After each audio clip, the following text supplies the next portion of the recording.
Hi guys, welcome back. What if the world's first civilization, the one that built cities' laws and writing, also had a hidden story about same-sex love?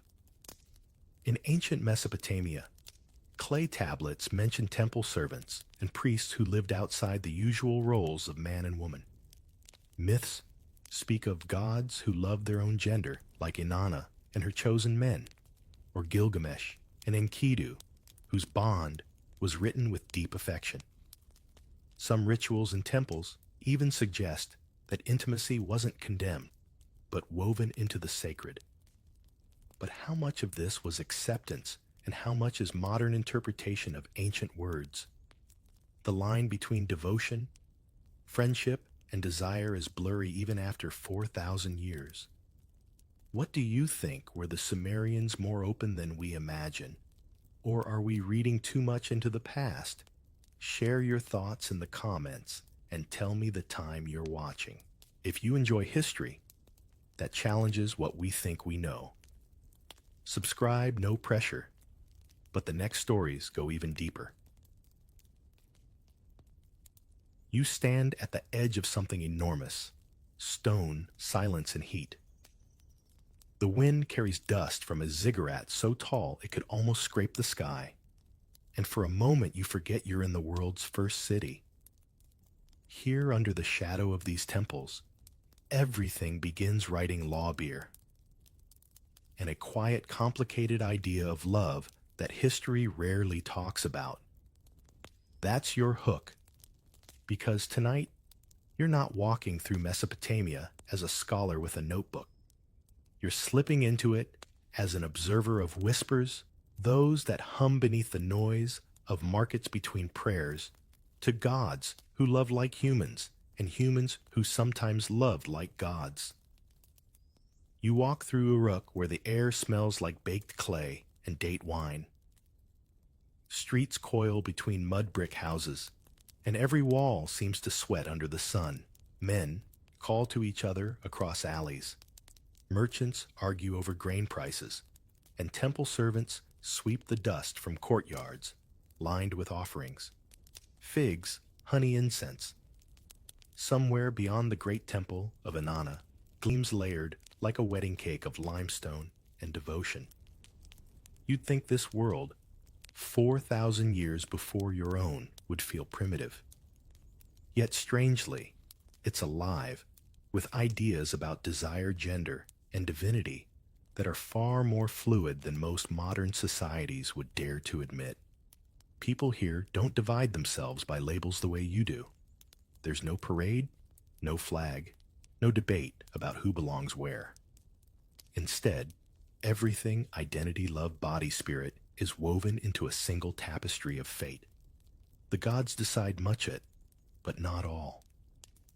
If you were born male and served the goddess Inanna, you might sing in her temple, dressed in silk and kohl, your voice echoing between pillars as you danced in ecstatic worship. The people watching wouldn't call you strange, they'd call you sacred. You pass a group of laborers hauling clay tablets. One of them, his chest slick with sweat, laughs when another brushes dirt from his shoulder a little too gently.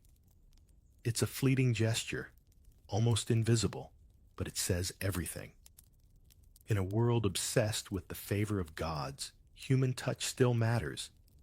That brush of fingers could mean affection or friendship or a promise neither of them dares to name. The temple bells ring their sound deep and metallic. You follow the crowd up a ramp to the ziggurat summit.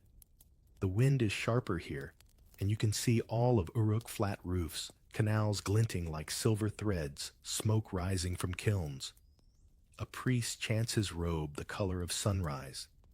He calls upon Inanna, goddess of both love and war, patron of lovers and fighters alike. People murmur prayers, not for purity or sin, but for passion, protection, good harvest, and the courage to follow desire wherever it leads. If that surprises you, it should. Thousands of years later, people will insist that queerness is modern Western, a rebellion against the past. But here, under the Sumerian sun, it's just another part of creation. The same clay that shapes a man's body shapes the heart that yearns. You find yourself wondering, what would it have felt like to live then? To love someone without having to explain what that meant? Maybe you'd have written their name in cuneiform on a wet tablet, the wedge-shaped marks pressed by trembling hands. Maybe you'd have prayed to Inanna for courage before a feast, hoping your eyes didn't linger too long when you passed them by. The city hums with that quiet defiance.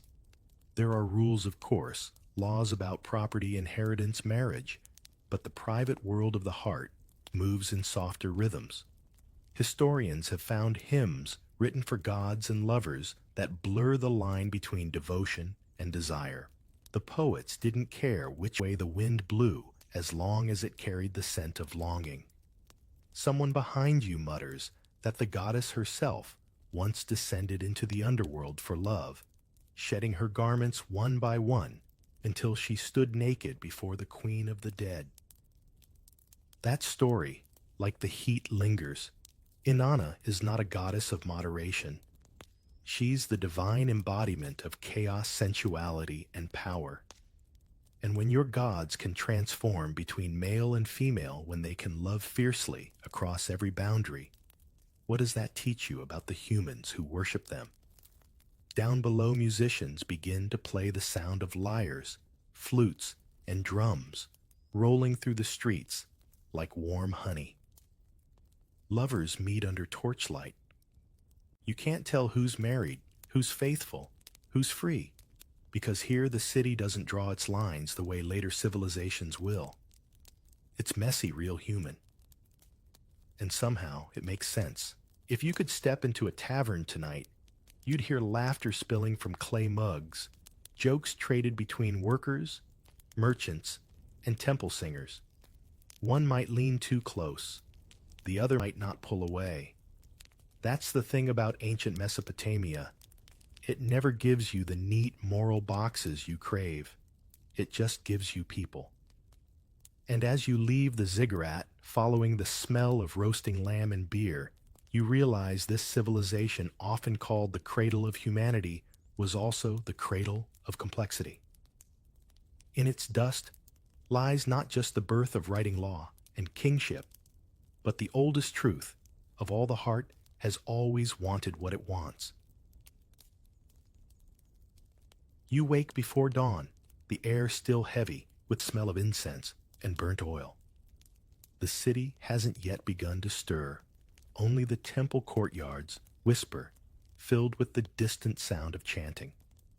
You follow it down a narrow alley where the mud bricks are cool and damp to the touch. It leads you toward the heart of everything, the sacred precinct, where gods are said to walk beside men. And if the rumors are true, those gods were not bound by the same rules their worshippers pretended to obey. In the Mesopotamian world, the gods loved as humans do, passionately, disastrously, and without apology. You've already met Inanna, of course, the goddess of love, beauty, and chaos. But tonight, you see her differently. Statues of her line the temple, tall, elegant, her eyes carved wide, her lips curled, as if she knows every secret ever whispered in this city. Her myths read like fever dreams. One moment, she seduces a mortal shepherd. The next, she swaps genders to experience love from the other side. She commands desire as both weapon and prayer. It's little wonder her priests spoke of her not as a distant deity, but as a mirror of human longing. Inanna's lover, Dumuzi, wasn't just her partner. He was her reflection in the mortal world. When she descends into the underworld, he takes her place in heaven. And when he dies, she mourns him with such ferocity that the earth itself stops producing grain.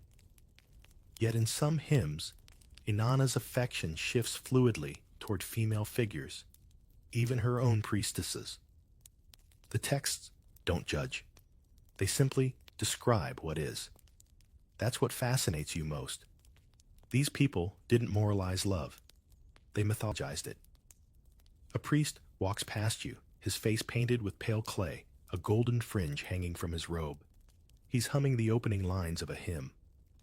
She changes the heart of man to woman, the heart of woman to man. He's talking about Inanna, again her power to blur, to transform. To those living in Uruk, this wasn't shocking. It was divine proof that the boundaries of gender and desire were not barriers, but bridges. You pause by a mural, showing another divine drama, the god Enki drunk on sacred beer, gifting Inanna the me, the laws and cultural foundations of civilization. The story goes that she charms him with wit and beauty, then sails away with the symbols of power. It's more than myth, it's commentary. Inanna is not passive. She doesn't belong to anyone. She claims she conquers she loves, and in doing so, she gives permission for mortals to be bold in their own ways. When scribes copied these myths, they carved them into wet clay with a stylus that looked almost like a nail. Each wedge, each line was a heartbeat. You picture one of them, a young man, maybe sitting cross-legged in the scribe's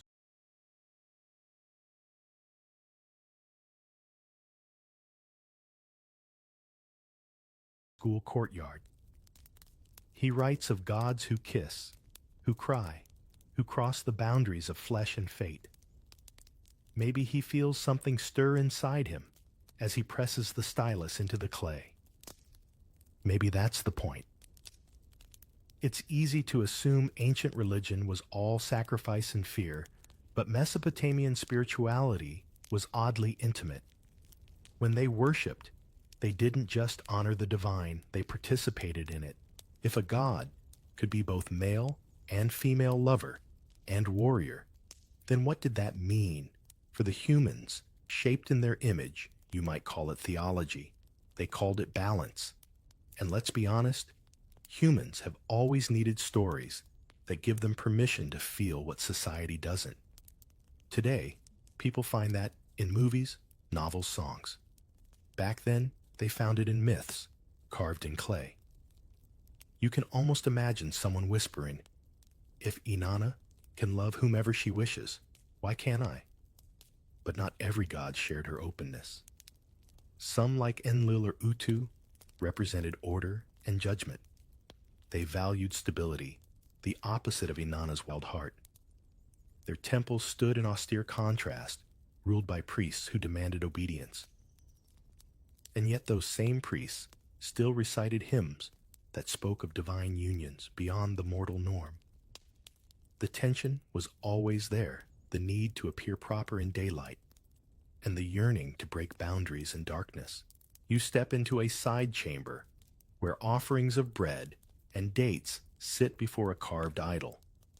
A scribe nearby explains that love in Sumerian is written with the same root as mercy and favor. It's not a feeling, it's a blessing. So when the gods bestowed love on someone, they weren't scandalizing heaven. They were showing grace. Outside, dawn breaks. The first rays of sunlight strike the temple walls, and the golden relief of Inanna seems to shimmer with life. You can almost hear her laughter, mocking daring eternal. The world below might worry about propriety, but the gods above never did. In their stories, love was an act of creation itself. You look down at your own hands, dusty and trembling. Somewhere between myth and memory, you realize that these stories told by voices long turned to dust weren't just about gods at all. They were about people trying to understand why the heart refuses to obey. And in that sense, you and the Sumerians have more in common than you'd think. Morning light floods the temple courtyard, now turning the baked bricks golden. The priests begin their daily rituals, and you finally see them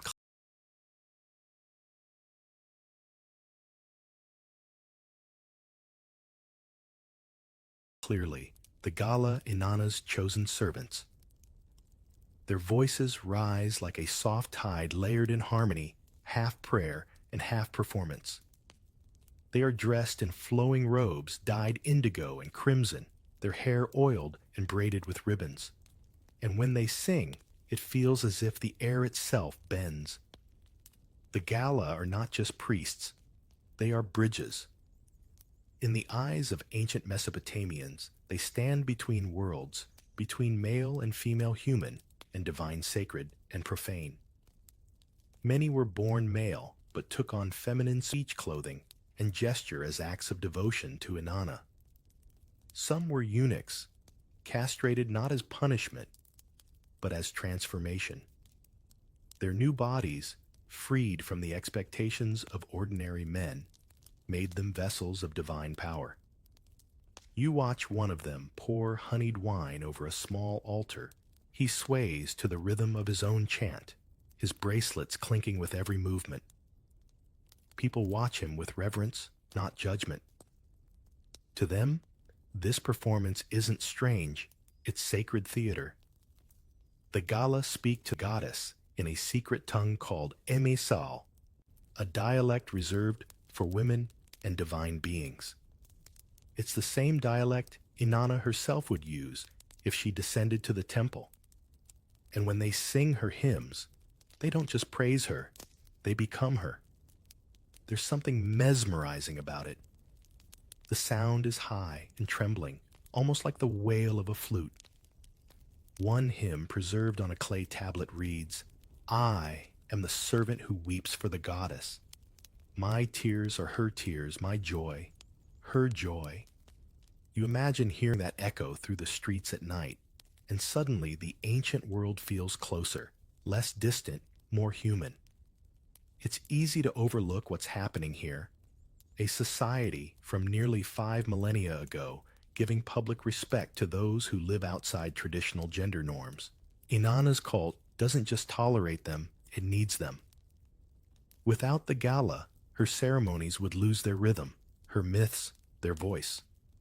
Their existence itself is a form of theology. Love and divinity are not confined to one shape. You remember something a modern historian once said. In Sumer, the sacred third gender was not a secret, it was a vocation. And it makes sense. Imagine if your modern world treated difference not as a scandal, but as a calling. How many people would breathe easier? How many would finally see themselves reflected in the divine? Of course, not everyone in Mesopotamia celebrated them. Some scribes from later Babylonian eras wrote complaints about the effeminate singers of Inanna, claiming their presence disturbed the moral order. But even those critics couldn't erase their place in society. They were too essential, too woven into the rituals of life and death. During funerals, the Gala would wail for the departed guiding souls with their songs. During royal weddings, they performed love hymns invoking the union of Inanna and Dumuzi as the model of fertility and blessing. Their voices followed people from birth to burial, a reminder that the divine had many faces. You walk deeper into the temple complex. The air smells of myrrh and roasted barley. A young apprentice sits cross-legged learning to play a small drum. His teacher, a Gala priest, corrects him gently, laughing when the boy misses a beat. It's not just ritual here, it's mentorship art community. The priest wipes sweat from his brow, and for a moment his eyes meet yours. There's no shame in them, only pride. It's hard not to think about how differently history might have unfolded if other civilizations had adopted this acceptance. When you walk outside the temple, a merchant teases his friend, "You sing like a Gala." It's meant as a compliment. The Gala's voices are the gold standard of beauty. The friend bows dramatically, pretending to be a priest, and the crowd laughs. That kind of humor only exists when something is culturally familiar, not taboo. Some scholars believe these priests even performed plays, ritual dramas, reenacting the love between gods, often with cross-gender roles. They'd paint their eyes, wear wigs, and dance under the moonlight while the crowd cheered. You can almost hear it, laughter, clapping, the smell of torches and beer. The line between sacred ceremony and theater was thin, and maybe that was the point. After all, who decides where worship ends and performance begins? Inanna's cult also included the Kurguru and Asinu figures, even more mysterious. Texts describe them as neither men nor women, sometimes wearing both male and female garments. They performed healing rituals, blessing the sick, soothing broken hearts. Some even served as oracles, channeling divine messages while in ecstatic trance. When the people saw them, they saw living proof that transformation, physical, emotional, spiritual, was part of the cosmic order. And as you walk back toward the city gates, the sound of their singing fades behind you. But the idea lingers that an ancient civilization, often called the cradle of the patriarchy, also birthed one of history's earliest recognitions of gender diversity as sacred. It makes you wonder what else the modern world has forgotten in its rush to draw lines and define boxes. Because here, under the Mesopotamian sun, the Gala songs tell you something simple yet revolutionary, something we still struggle to learn, that the divine does not demand sameness. It delights in difference. What if I told you that somewhere buried beneath thousands of years of dust lie the world's oldest love letters, and some of them were written between men? That's your hook tonight. Forget the epic wars and the laws of Hammurabi for a moment. You're kneeling instead in a dimly lit archive of clay tablets stacked like bricks of forgotten emotion. This is where you meet the quiet scribes who left traces of their hearts pressed into wet earth, never realizing their words would survive longer than empires. You run your fingers across the surface of a small cracked tablet. The writing, tiny wedge-shaped spills across it in neat rows. Most people would see just economic records.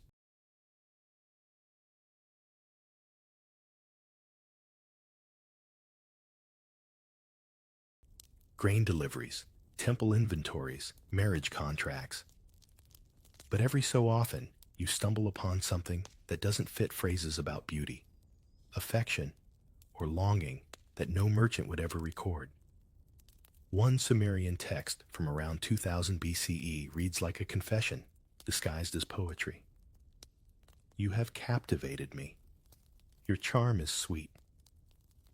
Let me stand with you where the breeze of the gods flows. The pronouns are ambiguous. The desire is not. You look up from the tablet and imagine the man who wrote it. Maybe he was a temple scribe, surrounded by clay and reed pens, slipping his feelings into lines between ledgers so the gods alone could read them. Maybe his lover was another scribe, or a palace servant, or a soldier who'd soon leave for a distant campaign. Love, after all, doesn't care much for social rank or gender. Historians once dismissed such texts as figurative or ritualistic. It was easier that way. But when you read enough of them, the pattern becomes undeniable. The emotional register, the tenderness, the longing, is too human to be symbolic. There are even fragments of songs performed at feasts that sound suspiciously like flirtations between men. One tablet from Nippur contains lines like, "He entered the house. He looked at me with delight. His eyes were honey, his voice, wine." That's not business correspondence. That's infatuation carved in clay. You might wonder, did people recognize this kind of affection? Or was it hidden? The answer is complicated. In everyday Mesopotamian society, there were strict expectations about family lineage and inheritance. But emotion often found its way through the cracks. Publicly, a man might marry and father children to secure his household. Privately, the heart could wander elsewhere. In some letters, we see coded affection, a compliment that could mean friendship, or something deeper, depending on who is reading. You find one such letter translated by modern scholars. A soldier writes to his friend, "I have seen many lands, but none are as beautiful as the sight of your face. May Shamash guard you until we meet again." The tone is intimate, but careful, like a whisper caught between duty and desire. You can almost hear it. And here's the irony: Mesopotamia, for all its laws and order, gave birth to a written language so detailed that it accidentally preserved the subtlest shades of love. Every wedge on that tablet was an act of courage. You might compare it to texting today, except your message was baked in clay for eternity. You pause to imagine one of those tablets slipping from a scribe's hands into a kiln, hardening forever. Did he blush while writing it? Did he fear someone would read it? Or was he proud, believing that Inanna, goddess of passion, would understand? The archives also hold hymns written for kings who were said to be lovers of gods. The Sumerian sacred marriage ritual paired the king with the high priestess of Inanna, but in some variations the roles are symbolic. The divine lover could be male or female. It wasn't about gender, it was about energy balance creation. Even the word lovkiag too, in Sumerian, doesn't divide romantic from spiritual affection. It's all the same current flowing through different vessels. At this point, you might laugh softly and think, so the first civilization invented both accounting and romantic subtext. Pretty much. You can picture two scribes working late into the night, the oil lamp flickering low, their hands brushing as they exchange tablets. One pretends to correct the other's handwriting, but both know what's really happening. Maybe that's why the love survives. It hides in plain sight. Centuries later, Babylonian poets would continue the tradition. In fragments of Akkadian verse, men praise each other's beauty in language nearly identical to that used for women. His face shines brighter than the god Utu, one text says. These aren't isolated accidents. They're echoes of a cultural comfort with affection that modern readers often underestimate. And isn't that strangely comforting? That the same civilization that built empires, measured the stars, and calculated taxes also found time to write about butterflies in the stomach. You'd think that in a world so harsh, floods, wars, famines, people wouldn't have room for tenderness. But maybe that's exactly why they wrote it down. You leave the archive with clay dust on your fingertips, and as you walk into the bright sun, you can't help smiling. The tablets remind you of something timeless. Civilizations rise and fall, languages die, but the impulse to tell someone "I thought of you" never disappears, even if the words have to be baked in mud first. The streets of Babylon buzz like a beehive, now traders, haggling donkeys, braying guards shouting as they push through the crowds. The smell of roasted grain and river mud hangs in the air. Somewhere beyond the noise rises the palace of King Hammurabi, where the famous laws of the ancient world were carved into black basalt. You've seen them in museums, rows of tiny wedge marks climbing upward like a staircase of order. But you're here to listen, not to what the laws shout, but to what they whisper. Hammurabi's code is often praised as the first great system of justice. But when it comes to matters of the heart or the body, it's curiously quiet. There are rules for theft, injury, divorce, inheritance, even broken oxen horns. Yet there's almost nothing explicit about same-sex relationships. The silence itself is revealing. In a society that documented everything, omission often meant tolerance. If the law doesn't punish something, it might simply not consider it dangerous enough to control. Still, you can't assume total freedom. The Mesopotamians loved hierarchy almost as much as they loved barley beer. Their world revolved around duty to the gods, the city, and the family line. So while a temple singer or a royal courtier might express same-sex affection without fear, a nobleman could still face social gossip if it challenged his role as father and provider. But gossip isn't law, and that distinction matters. You step inside a shaded courtyard where scribes are teaching apprentices. On one tablet, a copy of Hammurabi's laws gleams faintly with oil. The teacher points to a section concerning temple hierarchal sacred servants who sometimes performed ritual acts of intimacy as offerings to the gods. He explains that these acts were not seen as sinful or shameful. They were part of the spiritual economy. Inanna's temples in particular blurred the lines between devotion and desire. You realize the law never tries to erase that, it just acknowledges that not everyone serves the gods in the same way. Later law codes, like those of the Assyrians, do start to mention male-male relations, but in telling ways. A Middle Assyrian tablet warns that if one man forces another of equal status, he shall be punished. Yet if the act is consensual, or if it involves temple attendants or slaves, the laws fall silent again. To modern ears, it sounds inconsistent, but to the ancients, it was about order, not morality. The offense wasn't love, it was disrupting hierarchy. You lean against a column, watching the scribes argue. One insists that these codes prove Mesopotamia condemned same-sex acts. Another shakes his head. No, he says they only condemned humiliation. He's right. In many ancient societies, social rank dictated who held power and intimacy. A citizen losing status through submission was the concern, not the act itself. It's messy, yes, but it reveals something deeply human.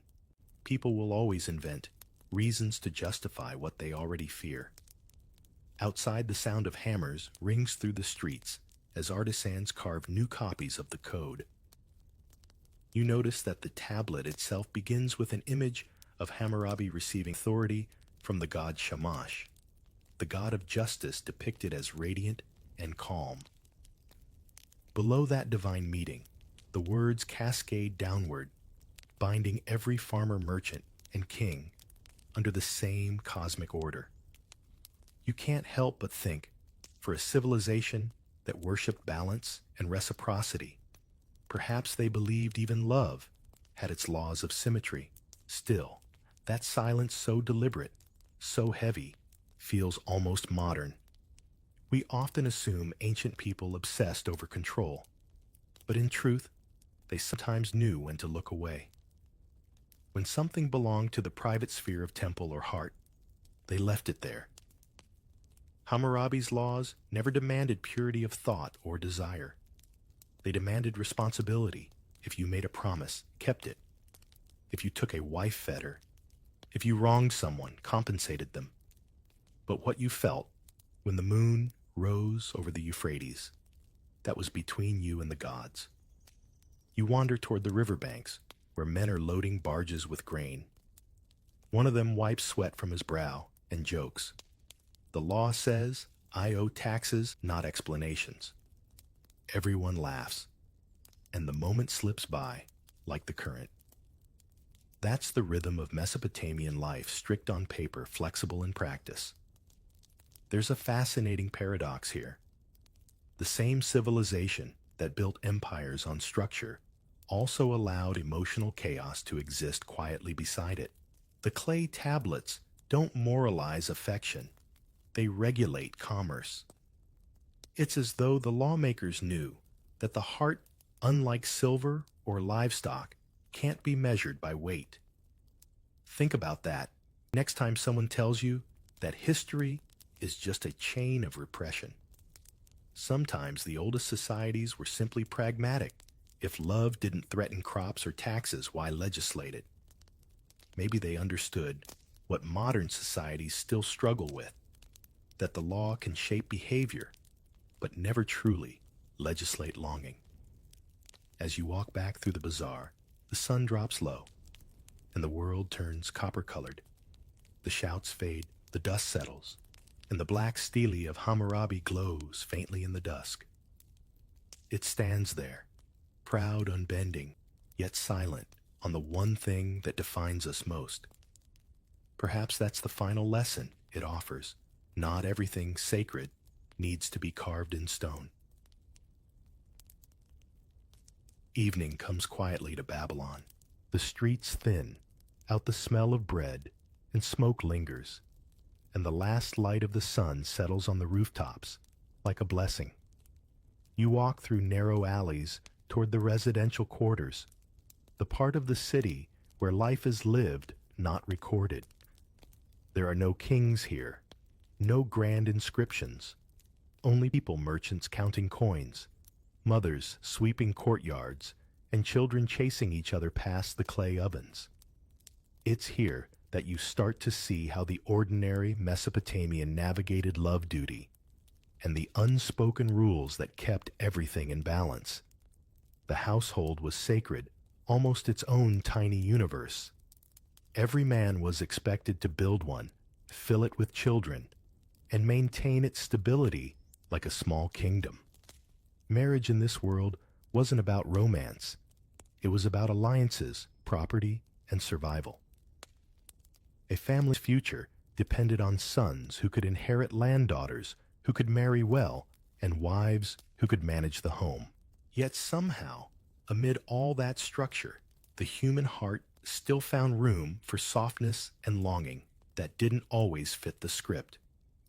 You pause by a courtyard where a husband and wife sit quietly eating dates. He's older, she's young, and they barely speak. Their marriage is a contract sealed with dowry tablets and temple witnesses. Love may come later, or not at all. The real warmth of this world often lives elsewhere, between friends, between comrades, between those who share laughter and work more than vows. Letters from the time speak of men writing to their beloved companions, a phrase that carried both friendship and intimacy. A soldier far from home might write to another, "You are my shelter, in battle my comfort, when the night grows long." On the surface, it's affection, born of hardship. But beneath it, something gentler hums. These are not the flowery words of modern love poems, no roses or candlelight, but the plain, sturdy language of loyalty, trust, and yearning. You stop by a market stall where an old woman sells incense.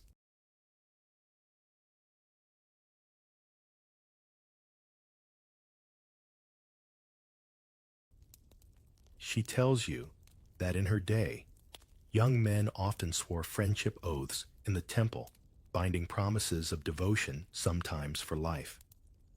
No one asked whether such bonds were acceptable. They were simply part of the weave of life, as natural as the river's bend. A man could have a wife to bear his children and a companion to share his heart. One fulfilled duty, the other desire. The two rarely collided because everyone knew which was which. And yet, even in this tolerance, there were limits. Respectability depended on discretion. A public scandal, especially one that threatened family honor, could invite ruin. The Mesopotamians valued harmony above all else.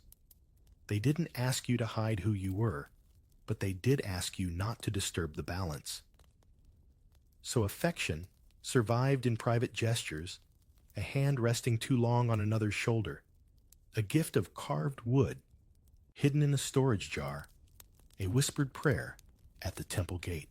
You might compare it to modern office life, the kind where everyone knows who's fond of whom, but no one says it aloud. The difference is that in ancient Mesopotamia, the gods were the witnesses. In Anna as ever watched over every secret. When someone lit incense for the friend whose name I cannot speak, the goddess understood perfectly.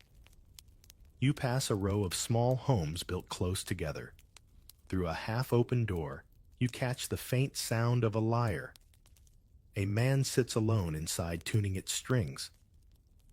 The melody is tender, almost melancholy.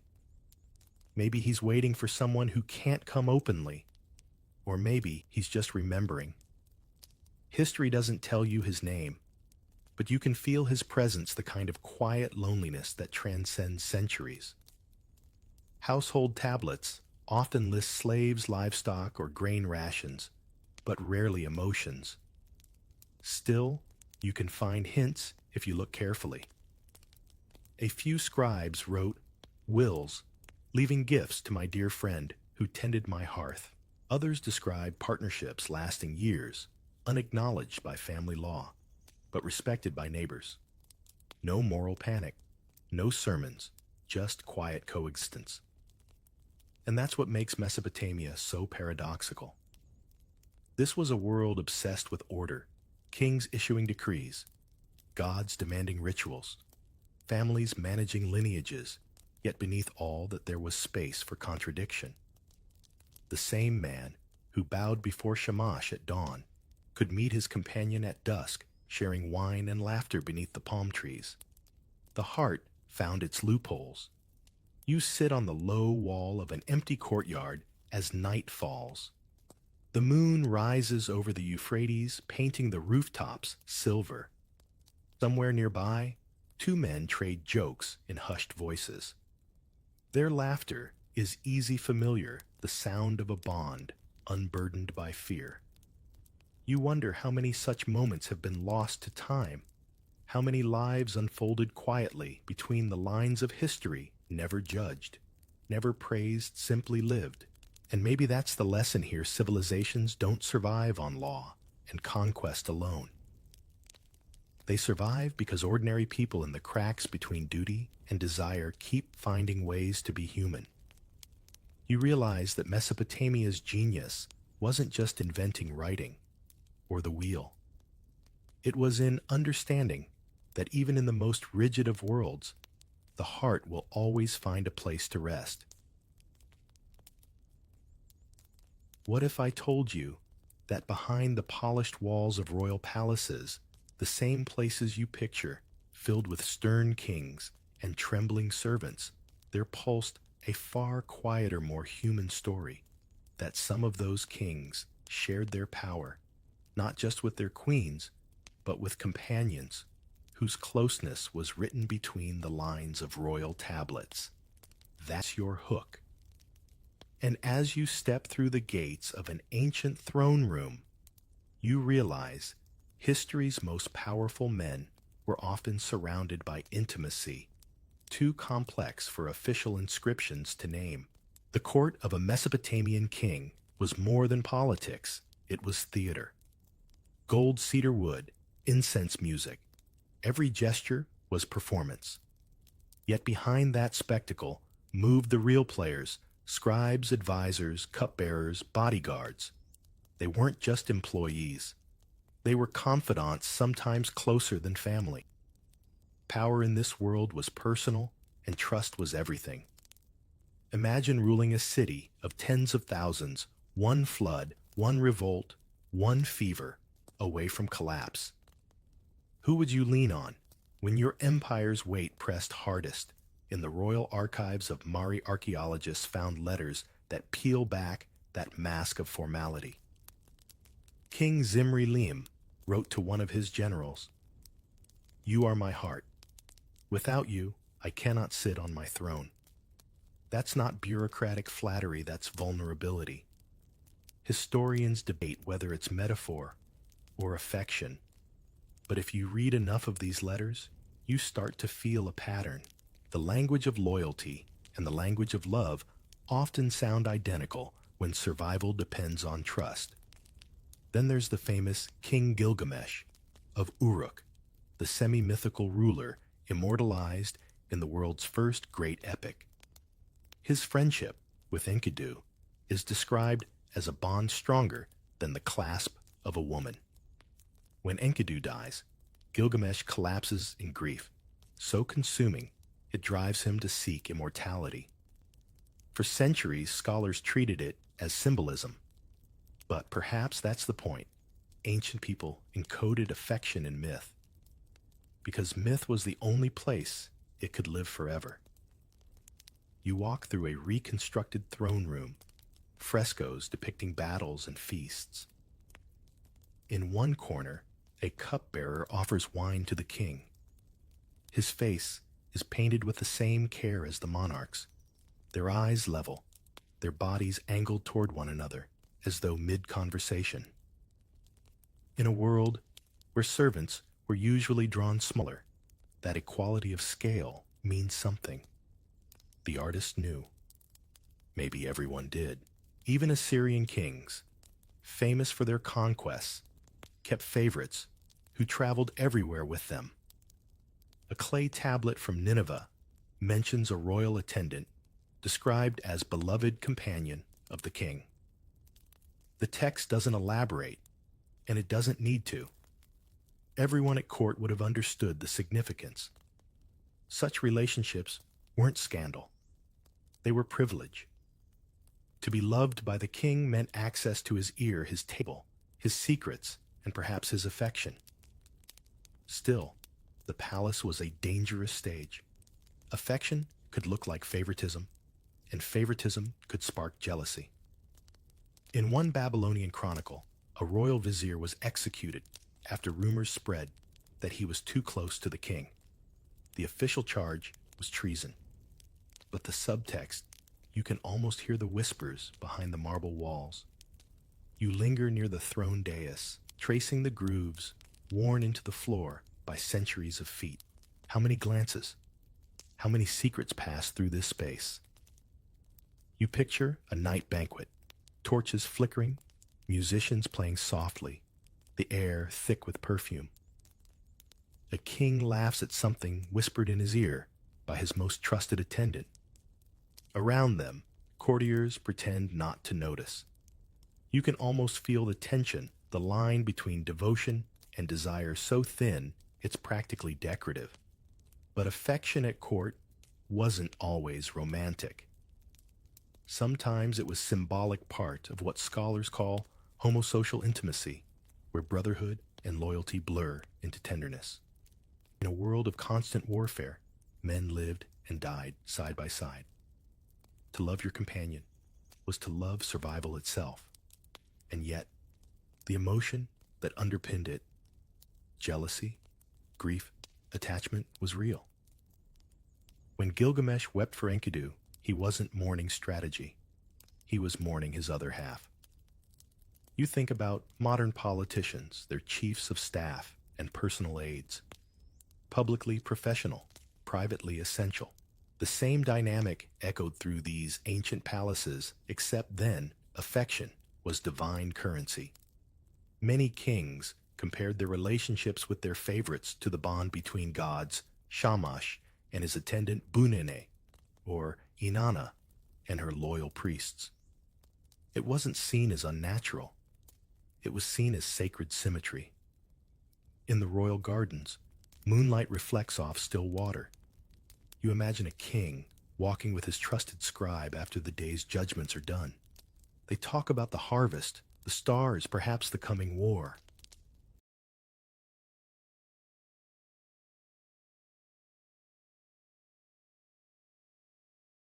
Maybe they talk about nothing at all.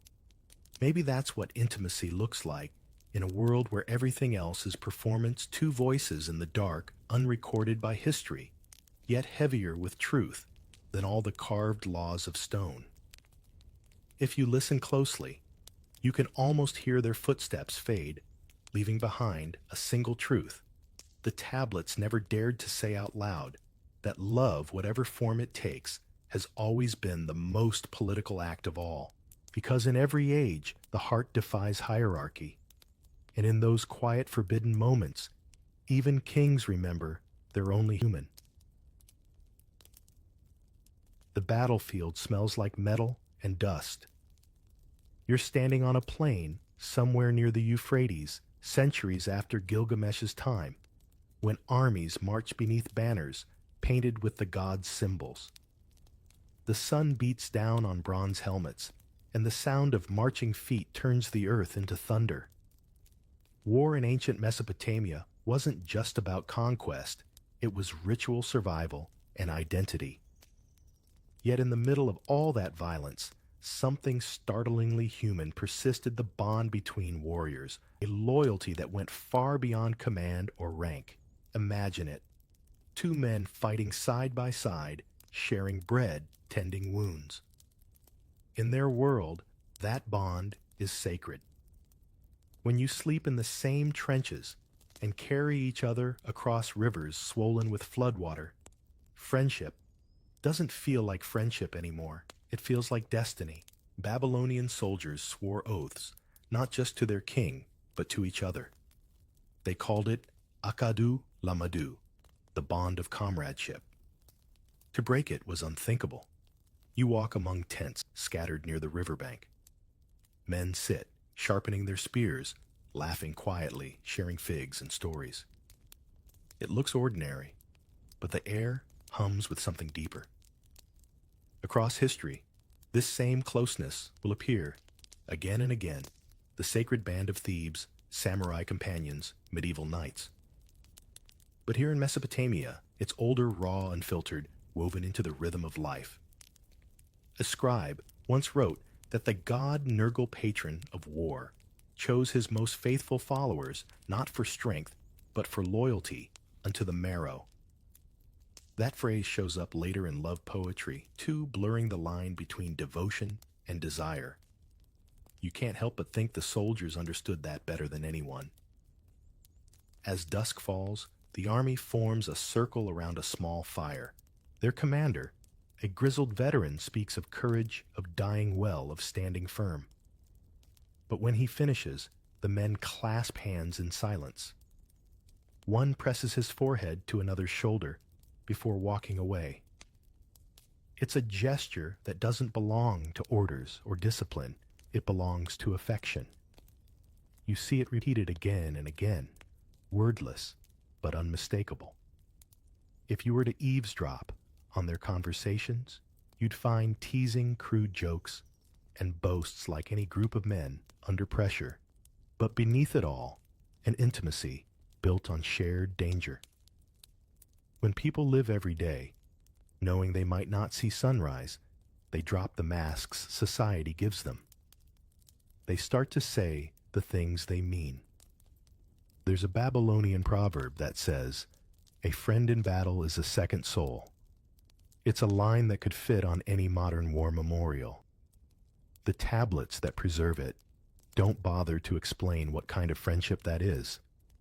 They don't need to.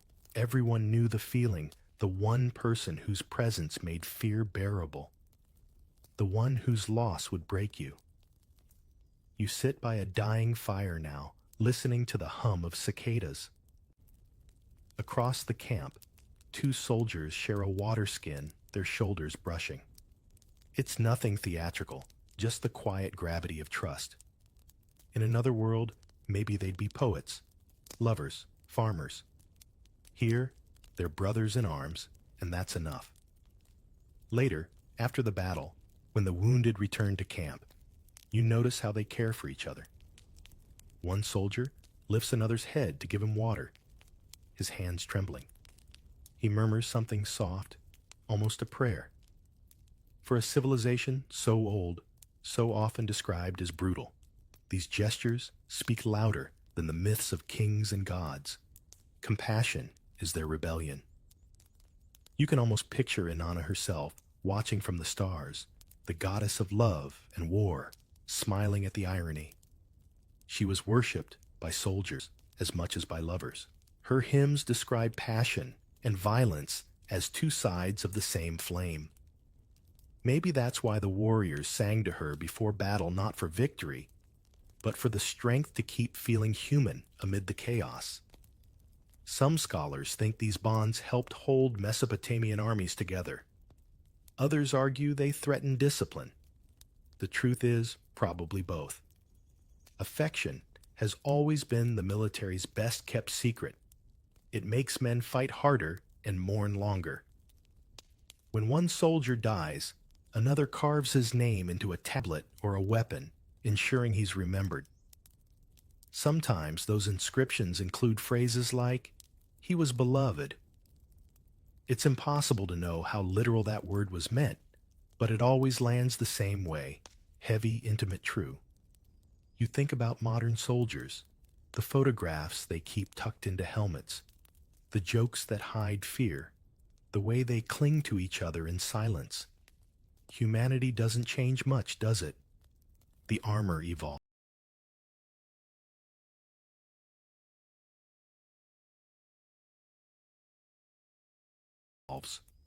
The weapons evolve, but the heart beats the same rhythm. Even now, when you see an ancient burial, where two warriors lie side by side, their hands turned inward as if they once touched you, realize this isn't coincidence, it's memory. The battlefield fades into dusk again, torches flickering in the wind. Somewhere, a lone flute begins to play a haunting melody for those who won't return. You watch as the men fall quiet, their eyes reflecting the flames. They aren't heroes or sinners. They're just people trying to love and survive in the same breath. And maybe that's what Inanna always intended when she gave humanity both desire and courage, that one would make life beautiful and the other would make it worth fighting for. The wind shifts. You can taste the dust of centuries moving. The ziggurats are crumbling now, and new empires rise on their ruins. Assyrians, Babylonians, Persians, each one claiming the favor of heaven, each one rewriting the same stories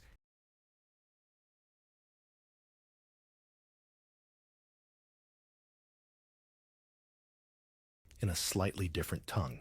And somewhere in that rewriting, the gods begin to change. Their faces harden, their desires narrow. The laughter of Inanna, the goddess who once danced between genders, starts to fade into something less forgiving. You feel the temperature of history drop. It's the 6th century BCE. The old Sumerian hymns are still sung, but faintly like echoes through stone. A new spiritual current is sweeping across Mesopotamia's Zoroastrian dualism, Persian imperial order, and later, the rigid moral codes that will trickle down through Judaism, Christianity, and Islam. The old fluidity begins to clot. Where once the gods could love anyone, now they demand boundaries. You walk through what's left of a temple precinct. The frescoes have been repainted. Inanna's face is still there, but her eyes are sterner, her smile gone. A priest explains that she is now more goddess of fertility than of chaos. The world must be pure, he says, not unkindly, but with the weariness of some repeating a new truth that hasn't yet found its heart. You nod, but the word pure catches in your throat. Purity, after all, is just another word for fear dressed as holiness. You pass a row of tablets written in later Akkadian. Some of them rewrite the old myths entirely. In one, Inanna no longer descends for passion, but to prove obedience. In another, her once fluid priests are described as those who must not enter the sanctuary. You stare at the clay, wondering when exactly the divine stopped reflecting the people and started policing them. It didn't happen overnight. Change never does. But as new rulers imported new gods and new moral systems, the celebration of diversity that had once filled Mesopotamian temples began to look suspicious. The Gala priests faded from public life, reduced to entertainers, or mocked as remnants of old superstition. The poetry of love between men was copied less and less. The laughter at the temple feasts grew quieter. You stand by the river, As night falls, watch fishermen cast nets under a red sky. One of them hums a tune that sounds ancient, maybe older than he realizes. It's the melody of a hymn once dedicated to Inanna, now stripped of its goddess, surviving only as folk song. You can almost hear the ghost of her voice in it. The people might forget her stories, but they keep her rhythm. Empires always come with amnesia. The Persians brought fire altars, the Greeks brought reason, the Romans brought law, and later faiths brought salvation. Each wave promised order and left less room for ambiguity. The irony is cruel. The same region that once birthed the idea of divine fluidity becomes the crucible of moral rigidity. By the time later prophets preach across these deserts, the notion that a god could love across gender is unthinkable. What was once sacred has been recast as sin. You stop by a marketplace where merchants sell old relics, broken idols, cracked figurines. One catches your eye, a small terracotta figure, androgynous, one hand on the chest, one raised skyward. The seller shrugs. It's from the old times, he says. You buy it anyway. You hold it in your palm, feeling the faint warmth of the day still trapped in the clay. Whoever made it, you think, must have believed in a world where the divine could still be everything at once. And yet, even in the midst of repression, the old spirit never fully dies. You find fragments of songs, half-erased prayers, marginal notes written by lonely scribes. The goddess knows the heart. Simple, defiant words, tiny sparks against the gathering darkness. The heart keeps speaking, even when it's forbidden to. In a way, it's almost poetic. The civilization that invented writing eventually learns to censor itself, but the clay remembers. It doesn't care what empires declare sacred or shameful. It just keeps its secrets until someone like you comes along, brushes off the dust, and listens.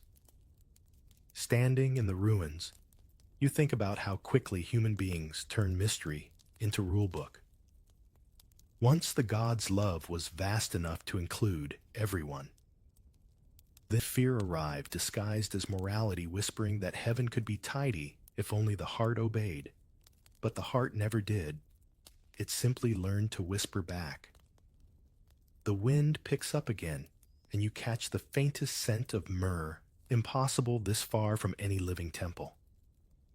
Maybe it's just memory.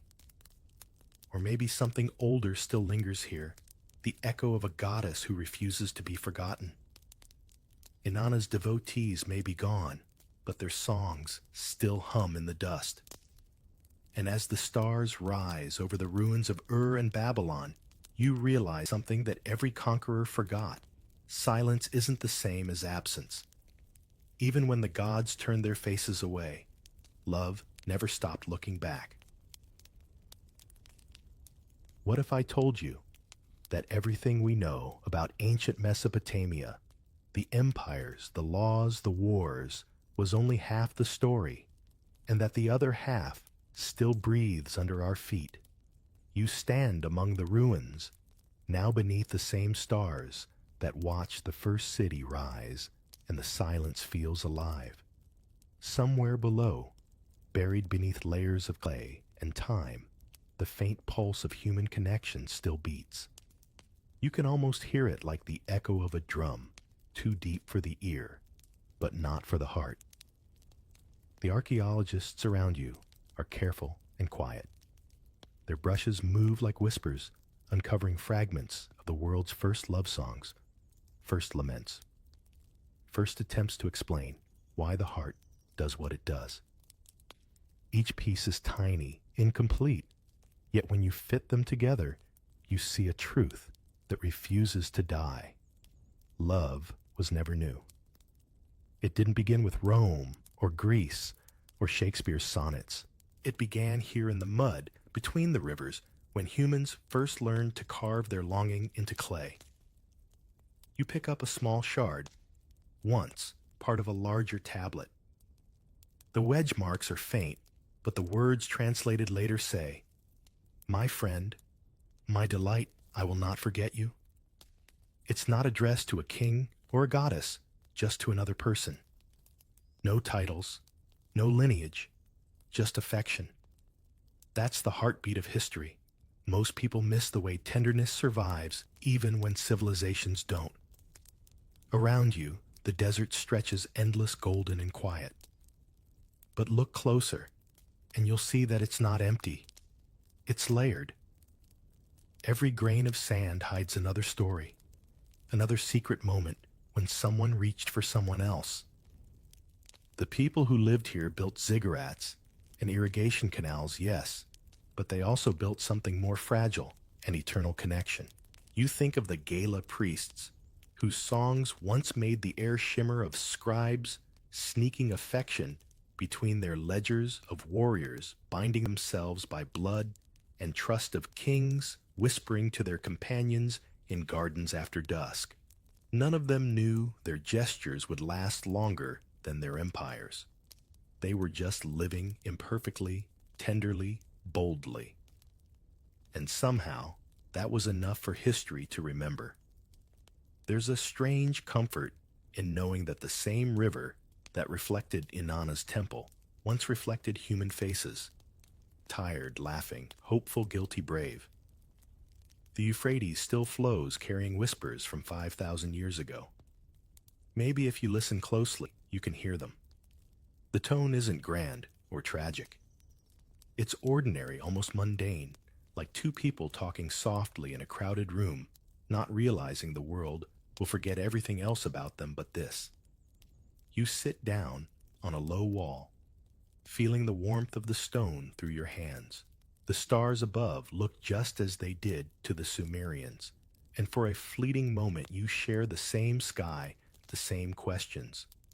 How do you hold on to someone in a world that never stops changing? How do you love when power and fear try to define what love is allowed to look like? Somewhere in the darkness, a jackal howls. It sounds almost like laughter. You can't help smiling. History has a sense of humor. It hides the most human truths in the driest of records.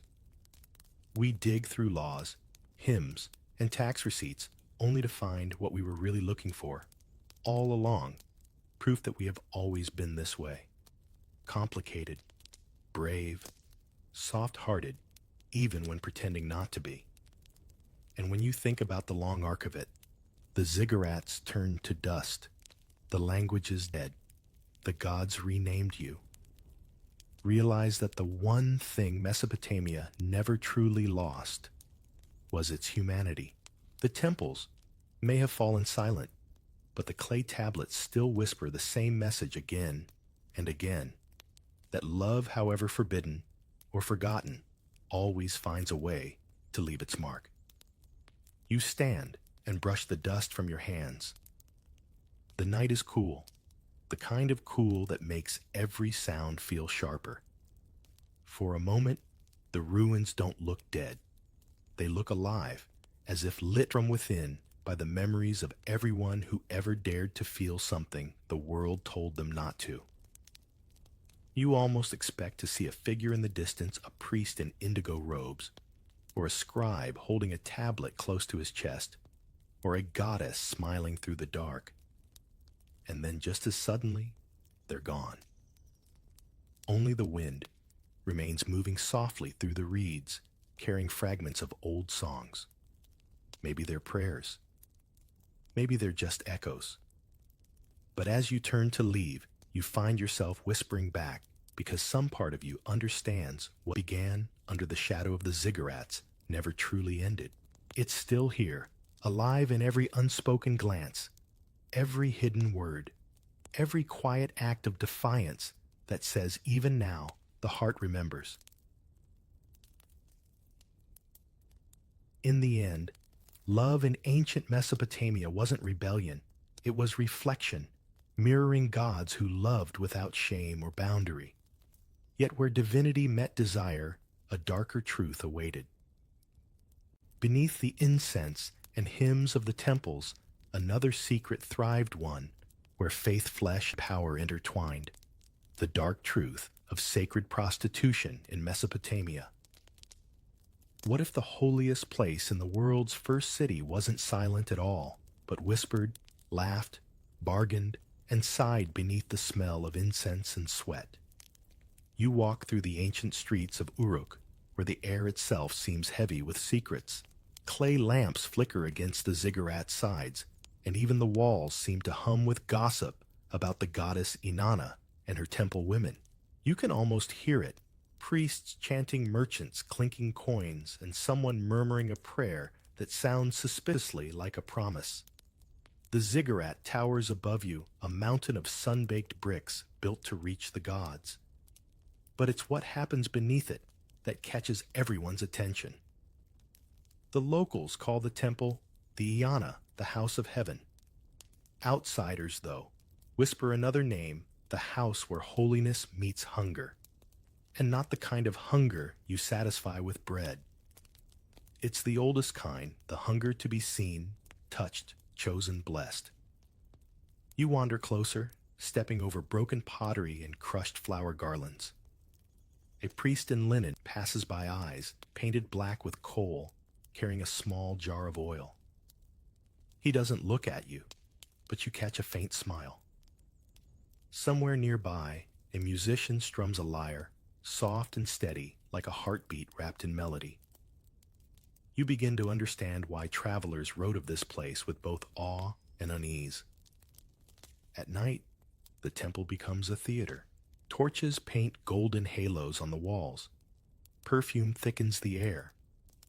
Men and women approach the priests and priestesses with offerings, dates, silver, even livestock. And somewhere in that mix in a ritual, no one fully explains the divine supposedly steps down to taste human devotion. The Mesopotamians believed that by offering their bodies, they could feed the gods' desires and ensure fertility for the land. The line between faith and flesh was thin, almost invisible. Of course, you might wonder, was it really about religion or about power? Because here's the thing, in a city where grain and silver determined status, the temple wasn't just a house of worship. It was a bank, a granary, a court, and yes, a stage for something much more complicated. Every prayer, every ritual, every whispered act carried both spiritual and economic weight. If the rains came, people thanked Inanna. If they didn't, they whispered that maybe the temple women hadn't pleased her enough. Imagine living in a world where your crop yield depended on the god's mood, and the god's mood depended on whether humans performed their devotion correctly. That's a lot of pressure. You might even find it ironic that the same civilization that gave us writing, math, and law also turned intimacy into theology. But for them, it made perfect sense.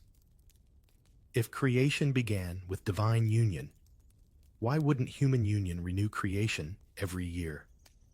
You overhear an old merchant boasting that he once offered a silver ring at the temple, and the next season his fields overflowed. Was it luck, coincidence, or the goddess herself? He doesn't care, he believes. And belief here is currency. The temple thrives on it. Kings donate gold. Farmers bring goats. Even foreign travelers, half skeptical, half enchanted, leave something behind. And that's when you notice something subtle.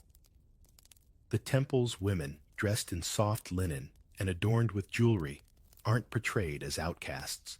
They are honored, their presence symbolic. To serve Inanna was to channel divine energy itself.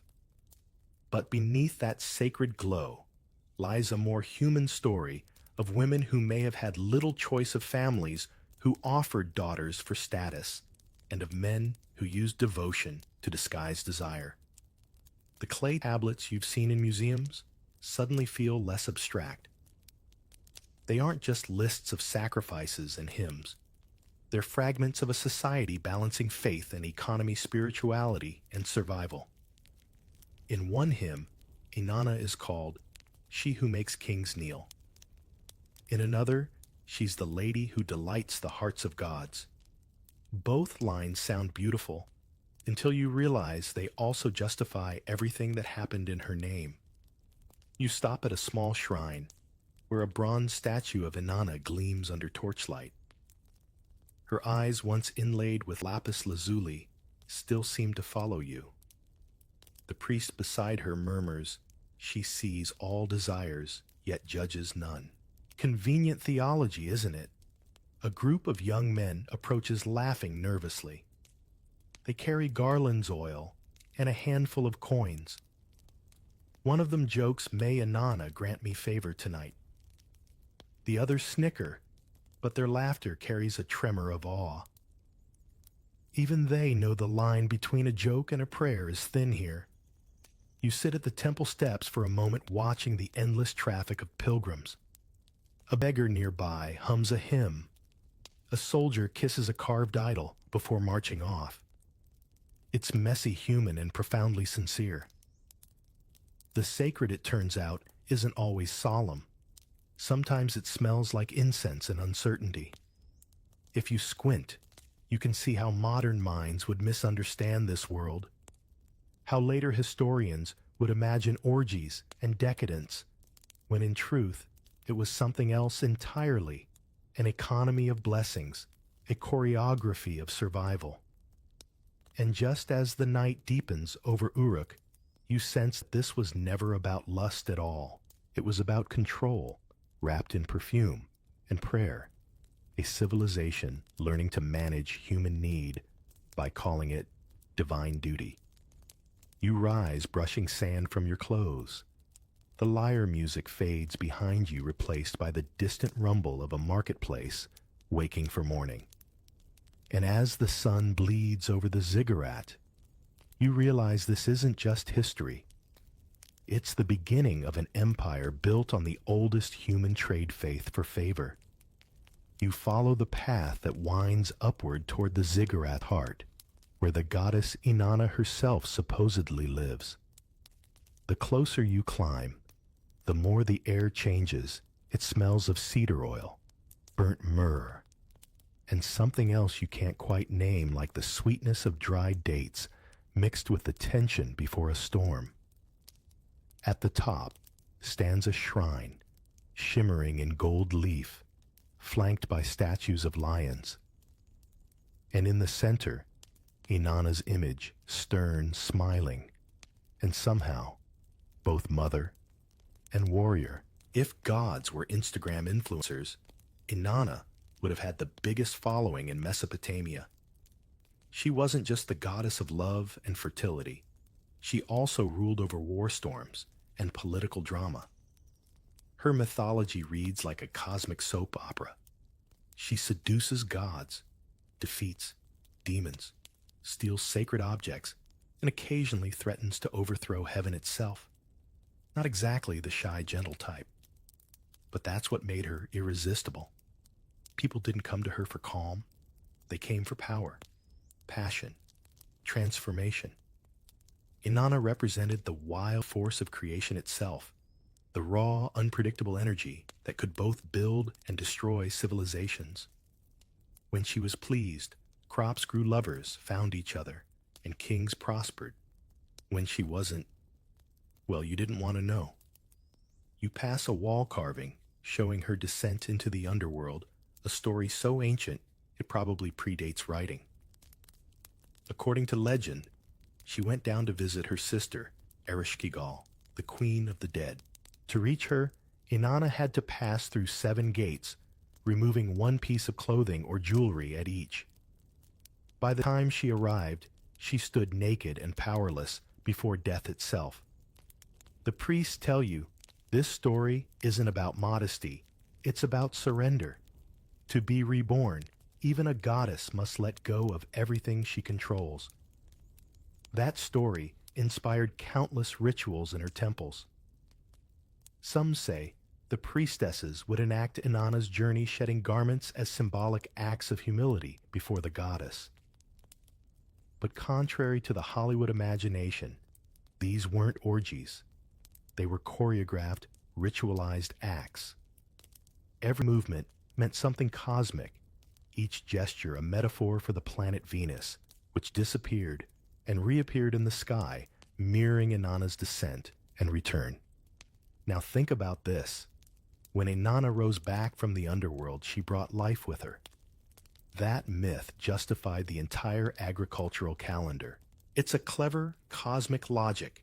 Plant seeds, bury them in the dark, and they die only to return in spring. The same pattern played out in the heavens, the fields, and the human body. Even the concept of sacred union between priest and priestess was meant to echo that divine rebirth.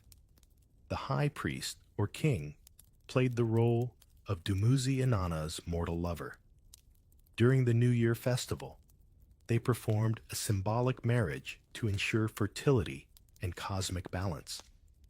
Imagine the pressure on the poor king, thousands of people watching the fate of the crops resting on your ability to please a goddess who once threatened to turn heaven upside down. Talk about performance anxiety. But behind the symbolism lay politics. The king's union with Inanna's priestess wasn't just about fertility, it was propaganda. It showed that he had divine approval, that the goddess herself had chosen him to rule. It's the oldest public relations strategy in the world. Sanctify authority with a hint of celestial romance. You picture a king like Gilgamesh, real or mythical, it hardly matters, standing before the temple crown, gleaming while the priestess anoints him with oil. The crowd cheers the lyre's play, and the entire city believes the gods have just renewed their world. It's beautiful and manipulative at the same time. And those priestesses, many, were highly educated, fluent in Sumerian hymns, trained in ritual music and astronomy. They weren't merely dancers in divine theater. They were intermediaries between human and cosmic order. Some were from noble families, others offered by their parents to the temple as vows. In Mesopotamia, that could elevate a woman's status beyond what ordinary marriage ever could. Still, the role came with risk. Inanna's priestesses carried both reverence and suspicion. The people worshipped them, but also feared their power. After all, these women spoke for a goddess who blurred every boundary between man and woman, sacred and sensual, heaven and earth. Even today, you might wonder how comfortable most societies would feel with a deity who embodies both tenderness and destruction in the same breath. You lean on the cool stone wall, thinking how ancient minds didn't separate religion from daily life the way we do. For them, every act, plowing a field, kissing a lover, lighting a lamp, was a reflection of divine patterns. The gods weren't distant. They lived through people's gestures, through the pulse of cities like Uruk. A nearby priest explains that Inanna's temple had 3 inner chambers, one for offerings, one for oracles, and one for the sacred meeting. The last was the most mysterious. Only the high priestess could enter, and only during certain festivals. Inside, it was said, heaven touched earth. Of course, centuries later, foreign conquerors would describe these rituals in scandalous terms, twisting them into tales of debauchery. But those outsiders never understood the symbolism, the idea that union itself was the heartbeat of the cosmos. You can't help but smile at how timeless that is. Modern people still chase connection, still romanticize chemistry, as if it's divine fate. Maybe in some strange way, we're all still worshiping Inanna, scrolling endlessly through modern shrines called dating apps, praying for a match as though the algorithm itself were a god. The names have changed, but the longing hasn't. The priest finishes his chant, the scent of oil thick around you, and you sense what the ancients must have felt, awe mixed with unease. The goddess could bless or break you, make your life bloom or wither. You whisper a small prayer part, respect, part caution. Because in a city that believed desire itself was divine, you never really knew when a glance, a touch, or even a thought might catch the goddess's attention. You step inside the Iana temple, and for a moment the world narrows to the soft glow of torches and the scent of burning cedar. The outer court hums with life merchants, laying out baskets of dates, farmers kneeling with grain offerings, and priests moving like clockwork through columns carved with scenes of gods and lovers. The house of heaven, they called it, though it feels more like a living organism than a building. Every sound, a chant, a sigh, a footstep adds to its pulse. The floor is cool beneath your sandals, made of polished stone that reflects the flicker of firelight. You glance upward and see murals telling the story of creation, Inanna, emerging from the heavens holding both a sword and a lotus. You can tell right away this wasn't a place that preached abstinence. Here life in all its forms. Birth, hunger, love, even death was sacred. A priest greets you with a grin that feels both holy and practiced. He gestures toward the altar, where silver bowls overflow with barley figs and small jugs of honeyed wine. The gods eat through us, he says, his voice echoing under the dome. You're not sure whether that's poetry or accounting, because as much as this place smells like sanctity, it also smells like money. You notice scribes sitting by the walls, tablets stacked neatly beside them. They record every transaction, the weight of offerings, the number of livestock, the amount of silver left by visiting traders. It's all business cloaked in incense. The temple wasn't just a spiritual center, it was the city's financial core. The gods may have owned everything, but their priests managed the assets. And that's where things start to get fascinating. For every grain offering and whispered prayer, there's a practical purpose hidden beneath it. A farmer offers grain to Inanna, but in return, he gets temple protection for his land. A merchant leaves silver for the goddess, but he's really investing in goodwill with the priests who control trade routes. It's faith, yes, but faith with receipts. You pause at the entrance to a smaller chamber, and the air shifts again. Here the walls are draped with dyed linen, and a faint melody drifts through the air, harps and flutes weaving together like breath and heartbeat. This is where the rituals of union took place, the ones meant to renew the bond between gods and humans. Outsiders would later call it sacred prostitution, but that's a term invented by people who never set foot here. The truth, as always, is more complicated. A young woman enters the chamber, her face calm, her wrists glittering with copper bracelets. She is a Kadishtu, a holy woman dedicated to Inanna. She doesn't belong to anyone, not even her family. Her life is bound to the goddess. She lights a lamp, its flame trembling, and begins to recite verses from a hymn. Her voice is soft but steady, Lady of Heaven, Queen of Earth, who receives the offerings of all lands. You realize that in this ritual, she isn't playing a role. She is the bridge itself. The idea wasn't that she offered herself to random worshippers for coin. The ritual was selective, symbolic, and often seasonal part of festivals marking renewal and fertility. The man who took part wasn't a customer. He represented Dumuzi, the shepherd king, Inanna's consort. Together, their union enacted the rebirth of nature.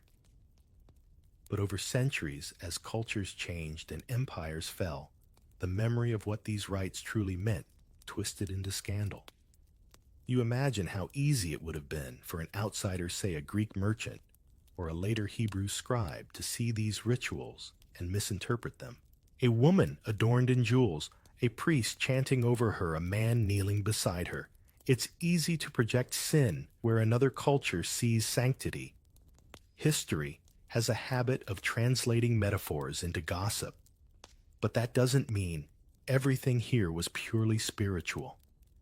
Power loves ritual, and ritual loves mystery. The temple controlled immense wealth and influence. Grain stored in its granaries could feed or starve an entire city. Lending silver to merchants made it an early kind of bank. Even marriages, land sales, and legal disputes were settled under the temple's gaze. So when Inanna's priestesses performed their sacred duties, they weren't just serving the divine, they were maintaining a system that linked heaven to hierarchy.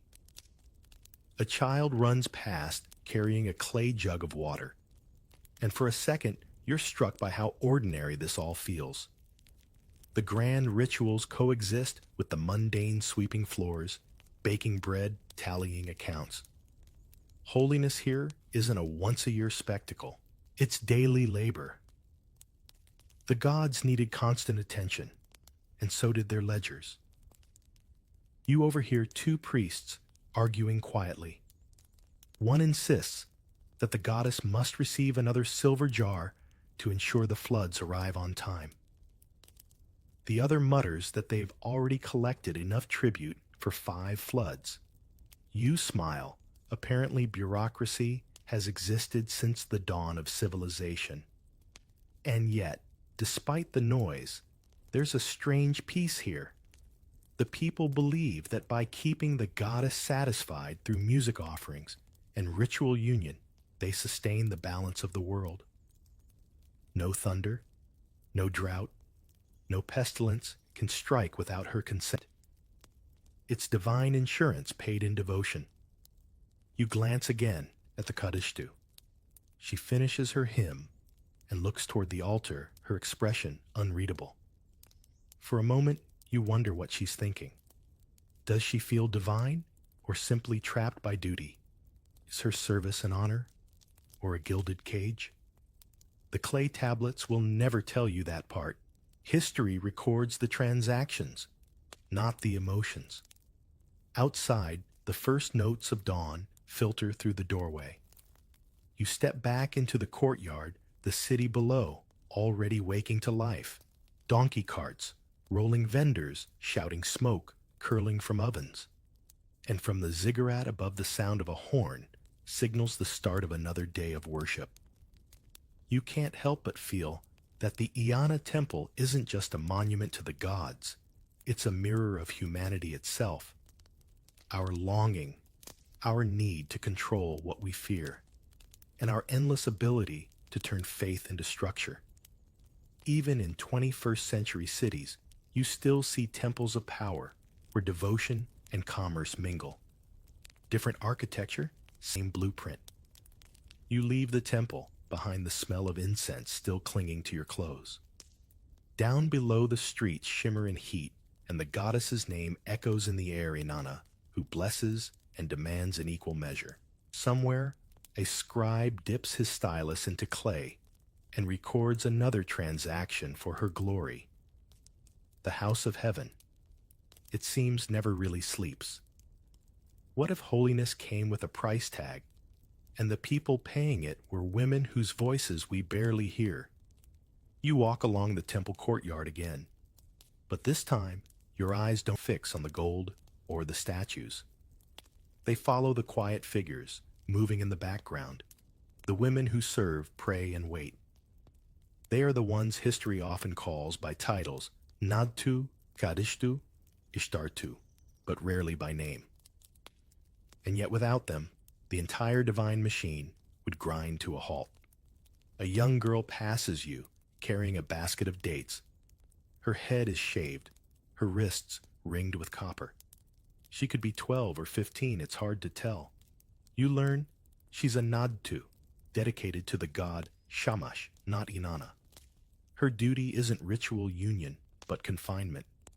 The Nadtu live together in compounds near the temple, forbidden to marry or bear children. In exchange, they can own property, lend silver, and manage estates. Sounds liberating until you realize it's really a contract freedom that's fenced in. You peek through the reed doorway of their quarters. Inside, it feels eerily quiet. No laughter, no music, just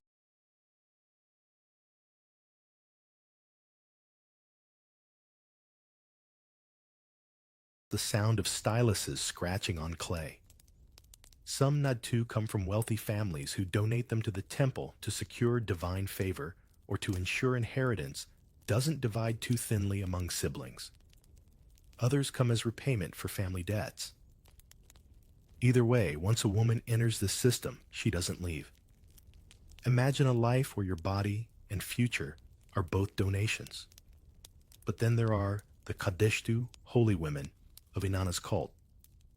Their duties differ. Some sing hymns, some prepare rituals, and some embody the goddess herself during the sacred festivals. They hold ambiguous power. The city reveres them, yet gossips about them endlessly. Men seek their blessings, but also fear their influence. A scribe once wrote that when a Kadeshtu spoke, men trembled as if before thunder. Not bad for a society that rarely let women speak in public. Further up the hierarchy are the Ishtar-Tu priestesses closely tied to the rituals outsiders would later call sacred prostitution. But the term misleads. These women didn't sell their bodies. They performed acts within ritual contexts to honor divine fertility, usually under strict supervision by temple authorities. Their function wasn't pleasure, it was cosmic order. Still, when later Greek travelers saw these ceremonies, they couldn't resist filtering them through their own moral lens, branding them as scandalous. It's a reminder that misunderstanding is the oldest export in human history. One clay tablet from Babylon describes a Kadeshtu named Enheduanna, daughter of Sargon of Akkad, the first known author in recorded history. She wrote hymns to Inanna that still survive today. I, the high priestess, exalting the goddess, make the temple resound. You can almost hear her voice in the lines proud and exhausted at once. Imagine being the daughter of an empire's founder and still having to prove your worth by channeling the divine through verse. Enheduanna was both priestess and poet, and in her you glimpse how these temple women weren't merely servants of gods, they were creators of culture itself. You sit in the shade near a clay tablet archive, flipping through rows of cuneiform impressions that track temple life. There are contracts, receipts, even personal letters. One reads, "To my sister, may Inanna protect you." The barley shipment has arrived, but the overseer demands more tribute. Another, "My vow is fulfilled. May the goddess remember me kindly." You wonder who wrote them, lonely priestesses, proud scribes, or weary servants marking another day in service of eternity. As the day heats up, a group of Nadatu walk in procession toward the temple gate. Their robes are simple, their faces calm. They carry offerings of fruit and honey, symbols of fertility they themselves will never experience. The irony is brutal and poetic at once. They serve the goddess of life while being forbidden to give life. You think about modern parallels, people devoting themselves to causes or careers that demand everything while promising transcendence. The labels change, but the trade remains, freedom offered in exchange for devotion. Even today, you might say, the Nadtu live on in different forms in those who build systems larger than themselves and become invisible within them. A priest passes by muttering a prayer, "Inanna, keeper of secrets, receive your daughters." The phrase lingers in the air. Secrets? Yes, that's what they were. The temple women were both symbols and scapegoats idealized in hymns, but isolated in practice. For every poem praising divine union, there was a rule book regulating how and when they could speak, eat, or walk. You catch sight of a mural inside one chamber, Inanna flanked by her attendants, holding a reed staff. Below, the artist painted rows of kneeling women, each smaller than the last, their eyes raised toward her. It's breathtaking and uncomfortable.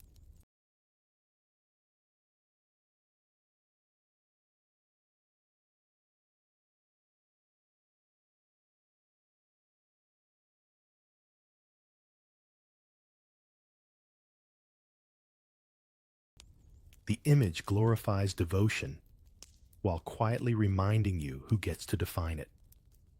You can't help but imagine the unrecorded stories, a Kadishtu, who fell in love, a Nadotu, who wrote secret hymns in the dark, a priestess who questioned her goddess and got no answer. None of that survives on clay. What survives are the hymns and the inventories, the parts that kept the system running. The rest, the doubts, the laughter, the small rebellions crumbled back into dust. By dusk, the air cools and the temple bells ring out again. The women return to their quarters, shadows among shadows.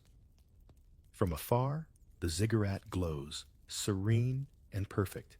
But if you look closely, you can see movement inside its windows, figures preparing for night prayers, arranging lamps, lighting incense. You realize the system never sleeps because belief itself never does. And somewhere beyond the chants and the marble, you feel a quiet question tugging at you. Were these women worshiping the goddess or keeping her empire alive for the men who claimed to serve her?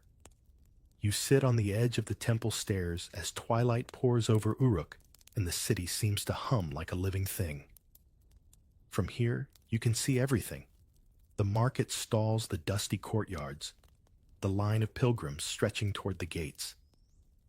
And somewhere, in that busy blur, silver coins glint like captured moonlight. It hits you. Then devotion here isn't just spiritual, it's an entire economy. The people bring grain cattle honey, or jewelry as offerings to Inanna. But none of it disappears into thin air. Priests weigh every sack record, every bead, and redistribute it through the temple's network. If you trace the flow long enough, you find a system that would make any modern accountant proud. The goddess doesn't simply receive, she circulates. The temple owns farmland, employs laborers, trades goods, and lends silver at interest. That's right. The earliest banks in human history weren't built by merchants, but by gods. And who managed these divine accounts? The priests and scribes, of course. They sat behind clay desks, tallying barley and livestock, while the priestesses upheld rituals that kept the divine narrative convincing. You watch a merchant approach the gate, bowing deeply before depositing a small pouch of silver. He mutters that he's making an offering for the goddess's blessing, but you can see it's also a business deal. In exchange for his piety, he gets access to temple-backed trade routes, guards, and even letters of credit that other cities respect. It's ancient Mesopotamian networking linked in with incense. And the irony, those coins may later fund new temple festivals or pay for construction projects that employ hundreds. The system keeps everyone invested, literally. The priests say, Inanna's generosity multiplies what you give. They're not wrong. The math just happens to be economic, not mystical. Still, the belief in divine reciprocity keeps the entire structure stable. Give to the goddess, and she gives back through rain harvest or luck. It's a psychological feedback loop, powerful enough to sustain an empire. You can't help but think of modern equivalents, how charity galas, celebrity foundations, or even certain mega-churches blur the line between faith finance and spectacle. Different millennia, same formula, holiness as brand strategy. Inside the temple courtyard, a group of artisans stacks finished jars near the granary. Each bears a seal, a star within a circle, Inanna's symbol. It's both a sign of divine approval and a trademark.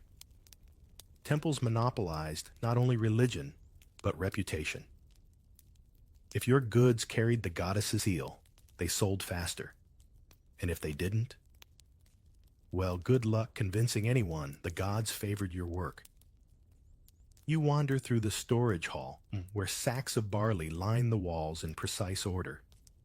It smells faintly of dust and olive oil. A priest explains that offerings not used in ritual get redistributed to soldiers, widows, and temple workers. Inanna feeds the people, he says proudly. But you suspect she's not doing it alone. The temple runs like a corporation, its holiness doubling as administration. Every gift sustains a hierarchy from the high priest down to the boy who sweeps the steps. And then there's the more delicate side of the trade, devotion wrapped in intimacy. You overhear a story about a traveler who left a silver coin and asked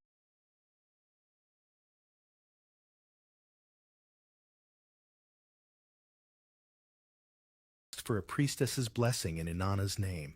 The priest accepts, of course, and records it like any other offering. Whether the goddess herself noticed, no one can say.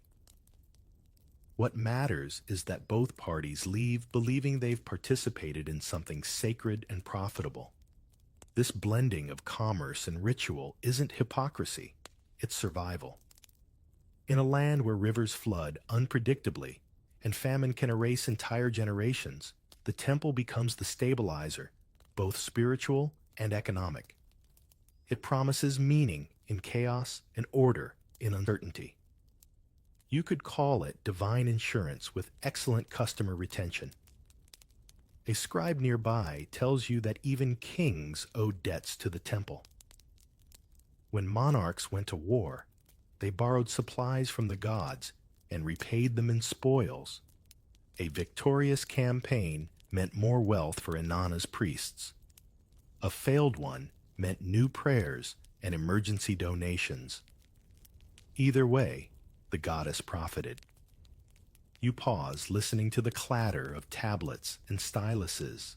Each scratch in the clay is a contract binding faith to arithmetic. It's fascinating and a little unsettling to realize that the most sacred places on earth were also the most organized. Inanna may have symbolized chaos, but her temple ran on ledgers. As the night wind drifts in, a priest lights fresh lamps, muttering blessings. You think about how power always finds ways to sanctify itself. When something becomes too large to question, it wraps itself in holiness. Call it divine order, and suddenly it's untouchable. That's not just ancient Mesopotamia, that's human nature. The temple's accountant priests might not have used modern terms, but they understood the game. The gods gave legitimacy. The priests gave structure. The worshippers gave everything else. And in the middle stood the women, the living symbols of devotion, whose bodies and vows made the story believable. Without them, no one would buy the idea that heaven itself had an economy. You step outside again, and the night feels heavier than before. The ziggurat looms above its top, shrouded in shadow. Somewhere up there, the goddess's statue gleams by torchlight, a silent overseer of this sacred marketplace. You wonder what she would think if she could speak. Would she laugh at how humans turned faith into currency? Or would she admire the efficiency? Either way, the result is the same. Temples thrived, kings ruled, and the gods, real or imagined, stayed well fed. Down in the streets, you catch sight of a weary farmer clutching a clay tablet, a record of his latest offering. He looks proud and anxious, as if salvation depends on that small piece of baked earth. and maybe in this world it does. The priests assure him that Inanna sees every sacrifice. You hope she also sees the exhaustion behind it. You sit by the ziggurat's shadow as a storyteller begins to speak, a gray-bearded man with a voice that sounds like gravel and wind. He leans close and says, "Don't believe everything you've heard about these temples." You glance at him curious. He grins, showing teeth stained by years of dates and wine. Every conqueror rewrites the gods. Every priest rewrites the sinners. He's right, of course. The idea of sacred prostitution that later filled Greek and Roman writings didn't come from the Mesopotamians themselves. It was born from centuries of misunderstanding, half rumor, half moral panic. Foreign visitors saw rituals they didn't comprehend and filled the gaps with scandal. It's a timeless habit of humanity. When we don't understand something sacred, we call it sinful. You picture the Greek historian Herodotus centuries later, wandering through Babylon and writing that every woman must visit the temple once in her life to offer herself to a stranger for the goddess.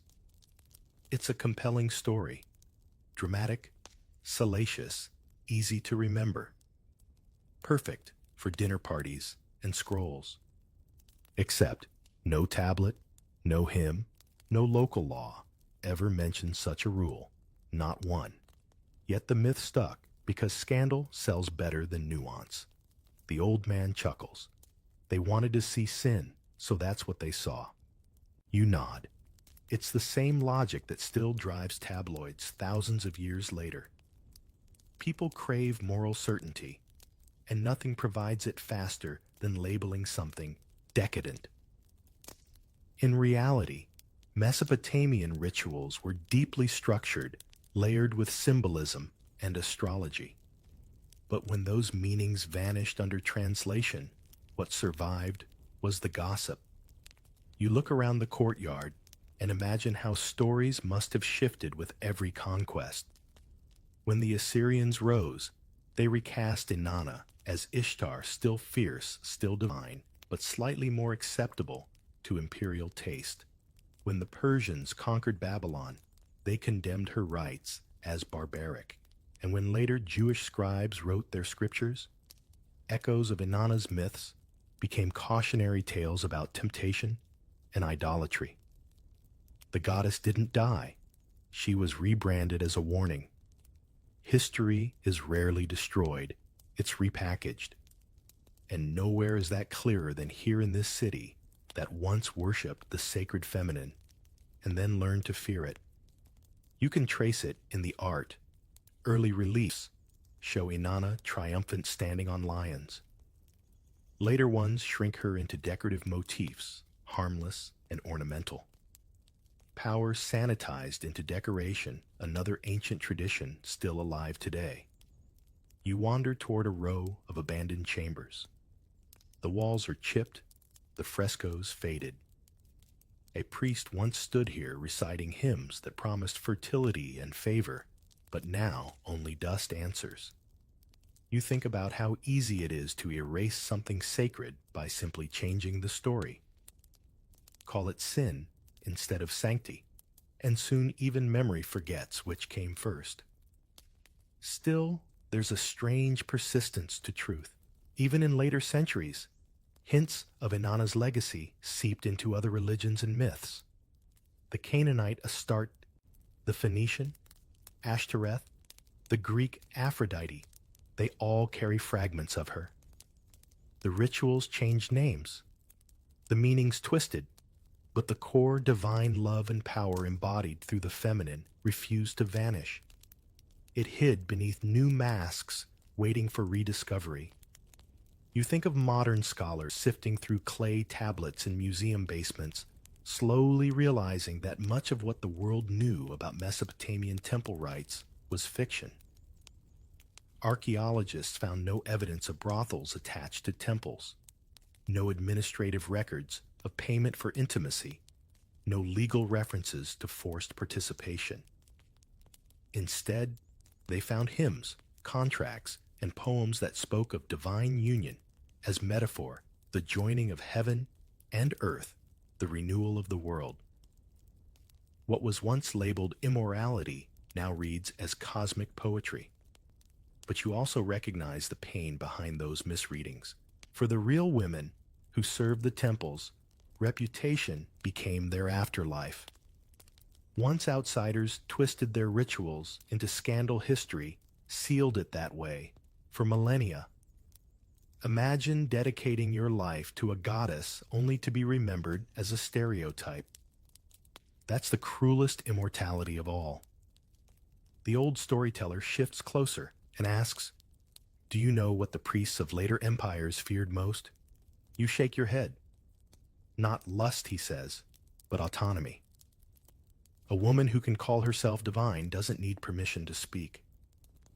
He laughs quietly. So they buried her under stories. His words stay with you. You think of how myths evolve not because they're lies, but because they serve whoever tells them. When male scribes and conquerors gained control of religion, they didn't destroy Inanna, they demoted her. They stripped away her thunder, her laughter, her duality.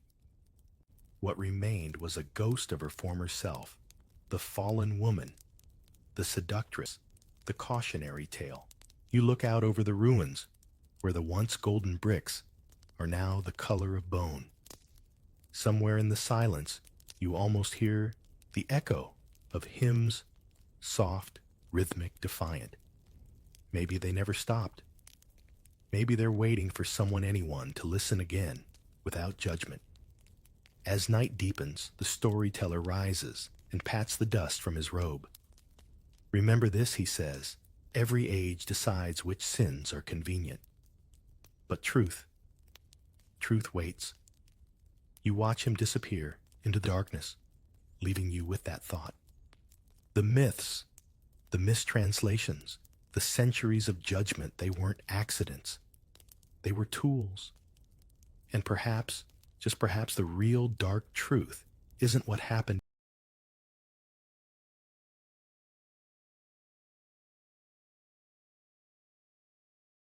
in those temples, but what was done to their memory.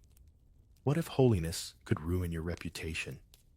You look toward the temple again, now, half hidden by the rising sun, and think about how strange it is how women once praised as daughters of the gods later became symbols of shame. The more you listen to the stories, the more you realize the tragedy wasn't in what they did, but in how the world decided to remember them. The priestesses of Inanna, once exalted, gradually found themselves trapped between divinity and disgrace. Society needed them for ritual, yet feared them in daily life. The same woman who might bless a king in the temple could be ignored in the marketplace. Their touch was holy one moment, unclean the next. You can almost feel the weight of contradiction pressing through time, the burden of being sacred, but not safe. A clay inscription near the temple reads, "She who walks in the house of the goddess must walk alone." You trace the grooves with your finger and feel the chill of irony. Alone, that word echoes louder than any hymn. These women were pillars of faith, yet most had no family, no inheritance, and no name carved in royal annals. Inanna was remembered. Her servants were not. You imagine one of them, a Kadishtu named Amma maybe. She wakes before dawn, her linen robe smelling faintly of myrrh. She tends the lamp's sweeps, the altar recites verses that promise cosmic renewal. She does everything perfectly, but when she steps outside, people lower their gaze. She's too close to the divine, too tainted by it.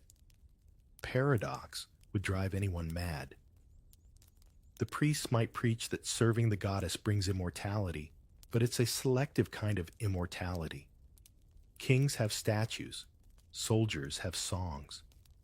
The women who kept the divine balance alive, they fade into administrative tablets and misread legends. It's almost comical. The civilization that invented writing forgot to write down its women properly. You pass a group of men debating near the courtyard. One insists that the temple women should be respected. Another says they tempt the faithful. You sigh. 2,000 years later, people are still having the same argument, just with different vocabulary. Maybe that's the real continuity of human history, our talent for moral confusion. A priest approaches carrying a clay jar of oil. He recognizes your thoughtful look and smiles kindly. You wonder why the goddess chose women for her work, he asks. You nod. Because life itself flows through them, he says, and life is the holiest of all things. Then after a pause, he asks quietly, but men fear what they cannot create. That line sits heavy. You think of how the ancient world celebrated fertility while controlling the very people who embodied it. The temple women were necessary, but never free. Their sanctity served the city, not themselves. And when the city no longer needed them, it rewrote their holiness into cautionary tales. The price of purity was invisibility. The hymn of Enheduanna comes back to you, the one where she praises Inanna for making the powerless rise. You wonder if that was a prayer or a protest. Perhaps the high priestess poet saw the contradiction herself, a goddess of liberation worshipped through systems that confined her followers. It's the kind of irony only history could make sacred. A traveler from Assyria stops beside you fanning himself with a palm leaf. They call this the city of the goddess, he says, but I see only men collecting the offerings. You laugh softly. Some things never change. He chuckles, then asks, do you think the goddess truly needs all this gold? You shrug. Probably not. But the priests do. The conversation drifts into silence, and for a moment you simply watch the sunrise glinting off the temple's upper tiers. You think about modern faiths, modern hierarchies, and how easy it is to confuse serving the sacred with serving the system built around it. Maybe holiness was never the problem. Maybe management was. The day grows hotter. Near the river, you see a line of women washing linen robes. Some hum old hymns without realizing their words once belonged to goddesses. Culture forgets origins faster than it forgets melodies. You find yourself wondering how many modern expressions of devotion, candles, prayers, festivals, carry fragments of these ancient rites, long since sanitized. And then there's the unspoken emotional truth. What did it feel like to live your entire life as a symbol of something you could never personally experience, to bless fertility but never bear a child, to represent divine love but never be loved as an individual? You'll never know, but you suspect those women found small rebellions, stolen laughter, whispered songs, maybe even friendships carved in secrecy. After all, people always find ways to be human, even when they're supposed to be divine. The temple bell tolls again, echoing down the street. Pilgrims gather with baskets. Priests chant blessings, and the endless rhythm of devotion resumes. You realize how easily contradiction becomes normal when everyone agrees to call it holy. The temple keeps shining, the economy keeps spinning, and the goddess, whatever she truly represents, keeps watching. Maybe that's the real dark truth.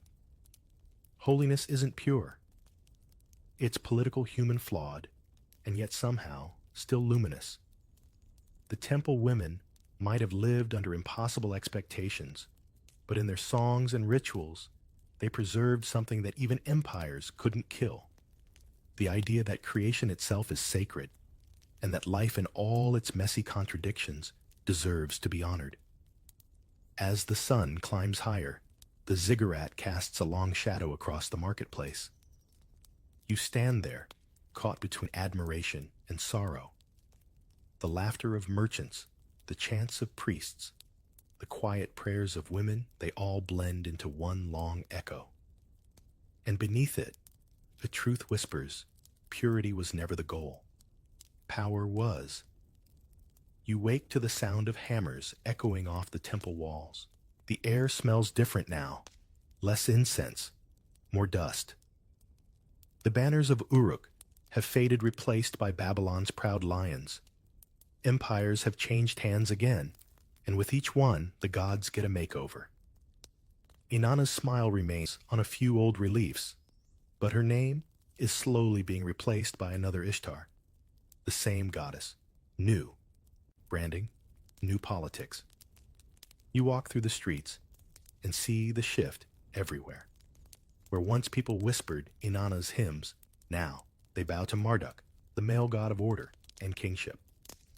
The priests of Ishtar still perform rituals, but they feel smaller, now quieter. Inanna once ruled love and war with equal ferocity. Ishtar, though still powerful, is being repackaged as a supporting act, a divine accessory to Babylon's growing pantheon of masculine authority. You can almost hear the ancient PR team at work, reframe, rename, restrain. You pass a group of soldiers unloading bricks for a new temple dedicated to Marduk. The foreman barks orders, and in the distance, the once glorious ziggurat of Inanna stands half abandoned, its upper levels crumbling. The goddess of love and chaos doesn't fit neatly into the empire's new narrative of obedience and law. And when power shifts, faith follows. Inside a small shrine, an older priestess kneels beside a cracked statue of Inanna. She's humming the old hymns, softly, as if afraid to be heard. You kneel beside her and ask why she continues when the city has moved on. She looks up with tired eyes and says, "Because gods do not vanish. People just forget their names." Her words follow you as you move deeper into Babylon. Here, sacred prostitution is all but outlawed, not because morality suddenly bloomed, but because control changed hands. The new kings, eager to appear just and rational, denounce the old ways as corrupt, while quietly absorbing their wealth and land. They don't destroy Inanna's temples. They repurpose them. Bureaucracy replaces devotion. Ledgers replace hymns. You can still feel the ghosts of old rituals lingering beneath the marble floors. The sacred marriage ceremonies, once celebrated with music and poetry, are now deemed indecent. The women who once walked the temple halls as intermediaries of the divine are dismissed as relics of superstition. Some are exiled, some marry, some simply vanish. And yet somehow, the city still prays for fertility every spring. They just no longer admit where the custom came from. It's a strange paradox, an empire that builds on the ruins of faith, but denies the hands that laid the first stones. You see it in every corner of the city. A new temple rises using bricks scavenged from the old one. A hymn once sung to Inanna now bears Marduk's name, its rhythm unchanged. The old rituals are too useful to discard, so they're reborn under different banners. One Babylonian scholar you meet insists that civilization is refining its religion. "We are moving from chaos to order," he says proudly. You ask whether he means order or obedience.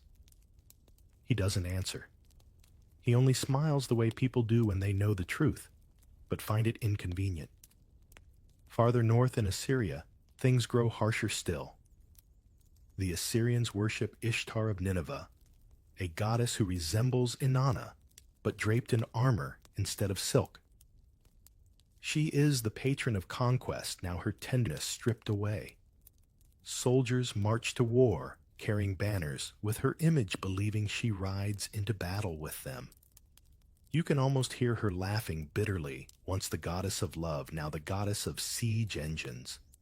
Yet even in this militarized version, Traces of her old self survive. Assyrian kings invoke her blessing, not only in battle, but also in fertility rites and coronations. They can't escape her dual nature. It's as though Inanna refuses to disappear entirely, haunting her conquerors from behind the curtains of their own rituals. You meet a traveling scribe who tells you that the Persians have outlawed the old temple unions altogether. They call them immoral, he says, rolling his eyes. But what they really mean is uncontrolled. The Persians prefer predictable gods, ones who fit neatly into moral codes and administrative charts. Inanna's brand of wild divinity doesn't suit empire management, so she is replaced again, this time by new figures with more rules and fewer songs. And yet, in hidden corners, her worship persists. Women whisper her name during childbirth. Farmers still pour honey into the soil before planting, just in case the Lady of Heaven is listening. Sailors hang small clay stars on their ships for protection, unaware that the symbol once belonged to her. The faith lives on in fragments, like broken pottery reassembled by memory. You think of how belief evolves, not because gods change, but because humans rewrite them to fit new power structures. The same energy that once celebrated feminine creation is now redirected toward masculine conquest. Where love once symbolized balance, it now becomes a distraction from order. The same passion that once renewed the cosmos is now policed as temptation. And through it all, you sense the quiet endurance of those who refuse to forget. Maybe the last priestess humming to a crumbling idol. Maybe a farmer's wife muttering an old prayer while kneading dough. Maybe even you standing here centuries later, tracing her story and realizing how much of the modern world still lives in the ruins of hers. As the sun sets over Babylon, you watch torchlight flicker across the ziggurat's ruins. The silhouette looks almost human, strong, graceful, defiant. You think of Inanna not as gone, but as dormant, like an ember, waiting for breath. Empires fall, kings die, and names change. But myths have strange endurance, especially the ones that dared to make the divine look like us. You turn to leave, but a whisper seems to follow. They can rename me, but they will never silence me. You don't know if it's memory or imagination. Either way, you believe her. Centuries pass in the blink of an eye, and when you open them again, the world has changed, but not as much as you'd expect. The temples are gone, their altars buried under sand and empire, but the stories remain disguised and rebranded. You wander through the marble columns of Greece now, where the goddess Aphrodite reigns. Her smile looks familiar. The jewelry, the doves, the promise of love that burns and heals. It's Inanna all over again, just with a new passport. The Greeks took what the Babylonians called divine mystery and turned it into mythology. Where Mesopotamians saw ritual, the Greeks saw romance. Aphrodite's priestesses no longer performed sacred unions. They entertained philosophers and sailors. By the time Rome arrived, those same women were labeled courtesans, still captivating, but never holy. A few centuries later, Christianity would finish the transformation. The goddess of love became the fallen woman. The oldest form of divine worship had been demoted to sin. You stroll past the ruins of a temple in Cyprus and see tourists posing beside a broken statue of Aphrodite. The guide explains she was born from the sea foam. He doesn't mention the Mesopotamian origins, the salt, the fertility, the echoes of an older goddess who once commanded storms and hearts alike. History likes its goddesses sanitized and photogenic. No one wants to remember that they once demanded kings kneel. You travel farther west and find the same pattern repeat stories of women who heal, seduce, and defy the gods, only to be punished or purified. Ishtar becomes Venus. Venus becomes a symbol of vanity. Even Mary Magdalene, centuries later, inherits whispers of the temple women, half saint, half scandal.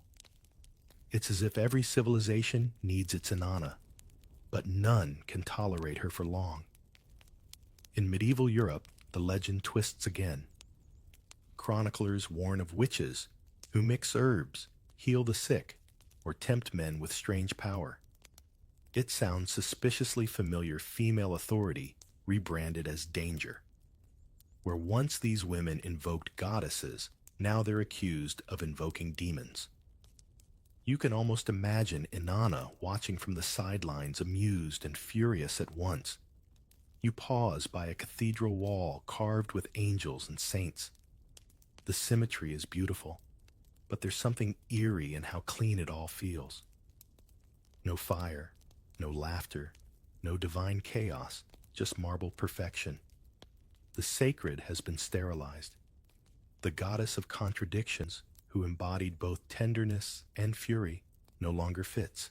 Yet beneath the hymns and incense, the same human hunger lingers, the need to feel connection, to offer something of oneself in exchange for meaning. The temples are gone, but the psychology remains intact. You start noticing her echoes everywhere. In Renaissance paintings, she reappears as Venus rising from the sea, coyly covered, yet impossible to ignore. In Romantic poetry, she hides in metaphors of longing and forbidden beauty. Even in modern language, phrases like the oldest profession fallen woman or sacred feminine, you can trace the faint outline of her shadow. The memory of Inanna has never truly left. It just learned to wear new masks. A historian you meet in London tells you every era projects its fears onto women. Inanna was powerful, so she became dangerous. Mary was pure, so she became untouchable. The balance was lost somewhere in between. You nod, realizing that this pendulum swing between sanctifying and condemning has defined millennia of human storytelling. The same energy that once blessed life itself became something to hide, regulate, and moralize. Even pop culture plays its part. Films, novels, and songs resurrect her archetype again and again, the femme fatale, the muse, the misunderstood goddess. She appears in every generation, reminding the world of what it tried to erase. When you listen closely, every love song that glorifies danger or passion sounds like a faint echo of a Sumerian hymn. You think of how the term sacred prostitution still lingers in textbooks, even after scholars debunked it. The phrase is too catchy, too scandalous to die. It sells the story of a sinful past that makes our present feel civilized. But maybe civilization never really moved on. It just found subtler ways to disguise the same old bargains. Because here's the uncomfortable truth. Humans still trade affection for power, devotion for status, love for validation. The temple has become the stage, the boardroom, the influencer's feed.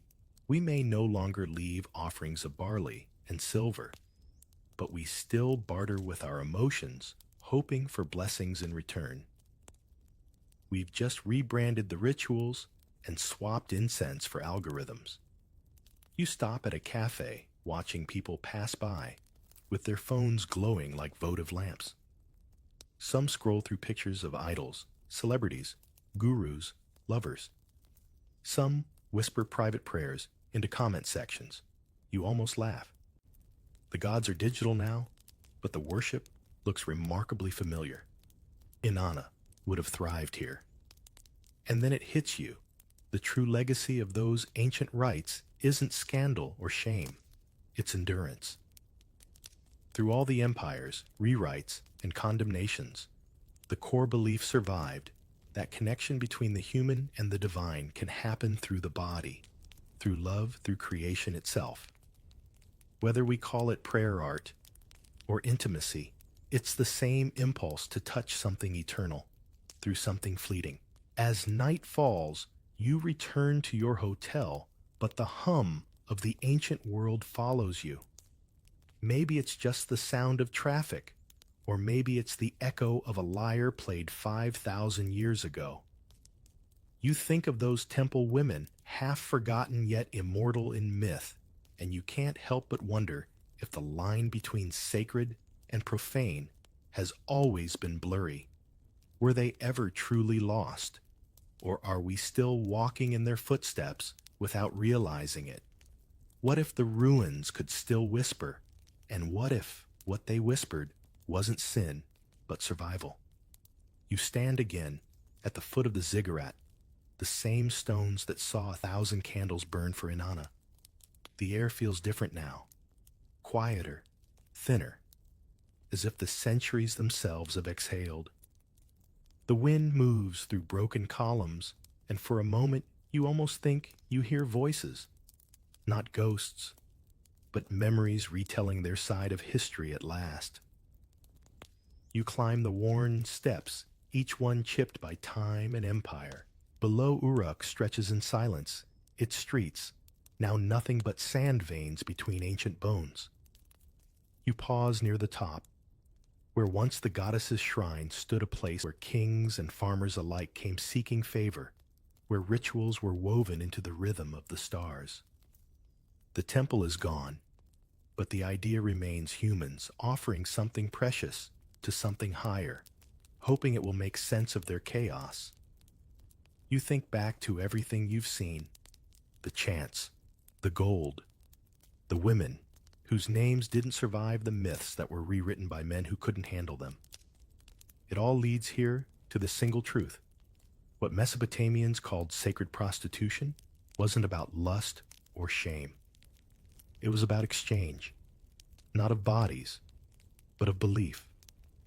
Every offering, every ritual, every whispered prayer was part of a bargain, humans trying to negotiate with the universe for safety, meaning, and hope. You touch the cracked brick still faintly warm from the sun. Once this was a cosmic meeting point. The union of heaven and earth wasn't a metaphor. It was a management system for existence. People believed that by performing Inanna's rituals, they could keep the world turning, ensure crops, births, peace. It's easy to mock that now. But then again, what are our economies, our laws, our elections, if not the same desperate attempts to make chaos predictable? Maybe we never stopped building temples. We just gave them better lighting. The wind picks up dust, and for a heartbeat, you can almost see them, the Kadishtu, lighting lamps, the Nadtu, copying hymns, the high priestess, reciting poetry, older than most languages still spoken today.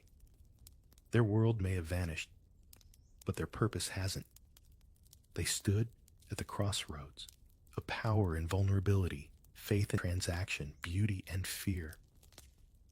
And that crossroads still exists inside every human who's ever prayed for something they couldn't control. A modern archaeologist once joked, "The Mesopotamians invented everything except humility." You smile, but you know that's not entirely true. Their version of humility was cosmic. They saw themselves as partners, not pawns in creation. By reenacting divine union, they weren't glorifying human desire. They were reenacting the birth of the world. They turned vulnerability into liturgy. You remember how the later empires tried to erase that complexity, how they called the rituals immoral, the women impure, the goddess dangerous. But here's the irony. The same societies that condemned Inanna's temples still built their own systems of control, still found ways to trade purity for power. The vocabulary changed, not the structure. A question lingers in your mind. What if holiness was never about being good, but about being honest? about acknowledging the messy, hungry, imperfect parts of life and daring to call them sacred. The Mesopotamians did that in their own way. They didn't hide desire behind sermons or purity behind walls.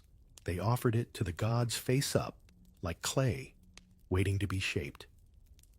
You sit at the summit, where the temple once kissed the sky. The horizon glows red and gold, the same colors that once painted Inanna's altars. Somewhere below, the Euphrates wins its way, like a vein through the desert, still feeding what's left of the old land. The sound of wind against stone almost feels like breath, ancient, rhythmic human. You think about how faith has always been a transaction of trust, not in money or miracles, but in meaning. The Mesopotamians traded silver for blessings. Today, we trade attention, belief, and emotion for the same comfort.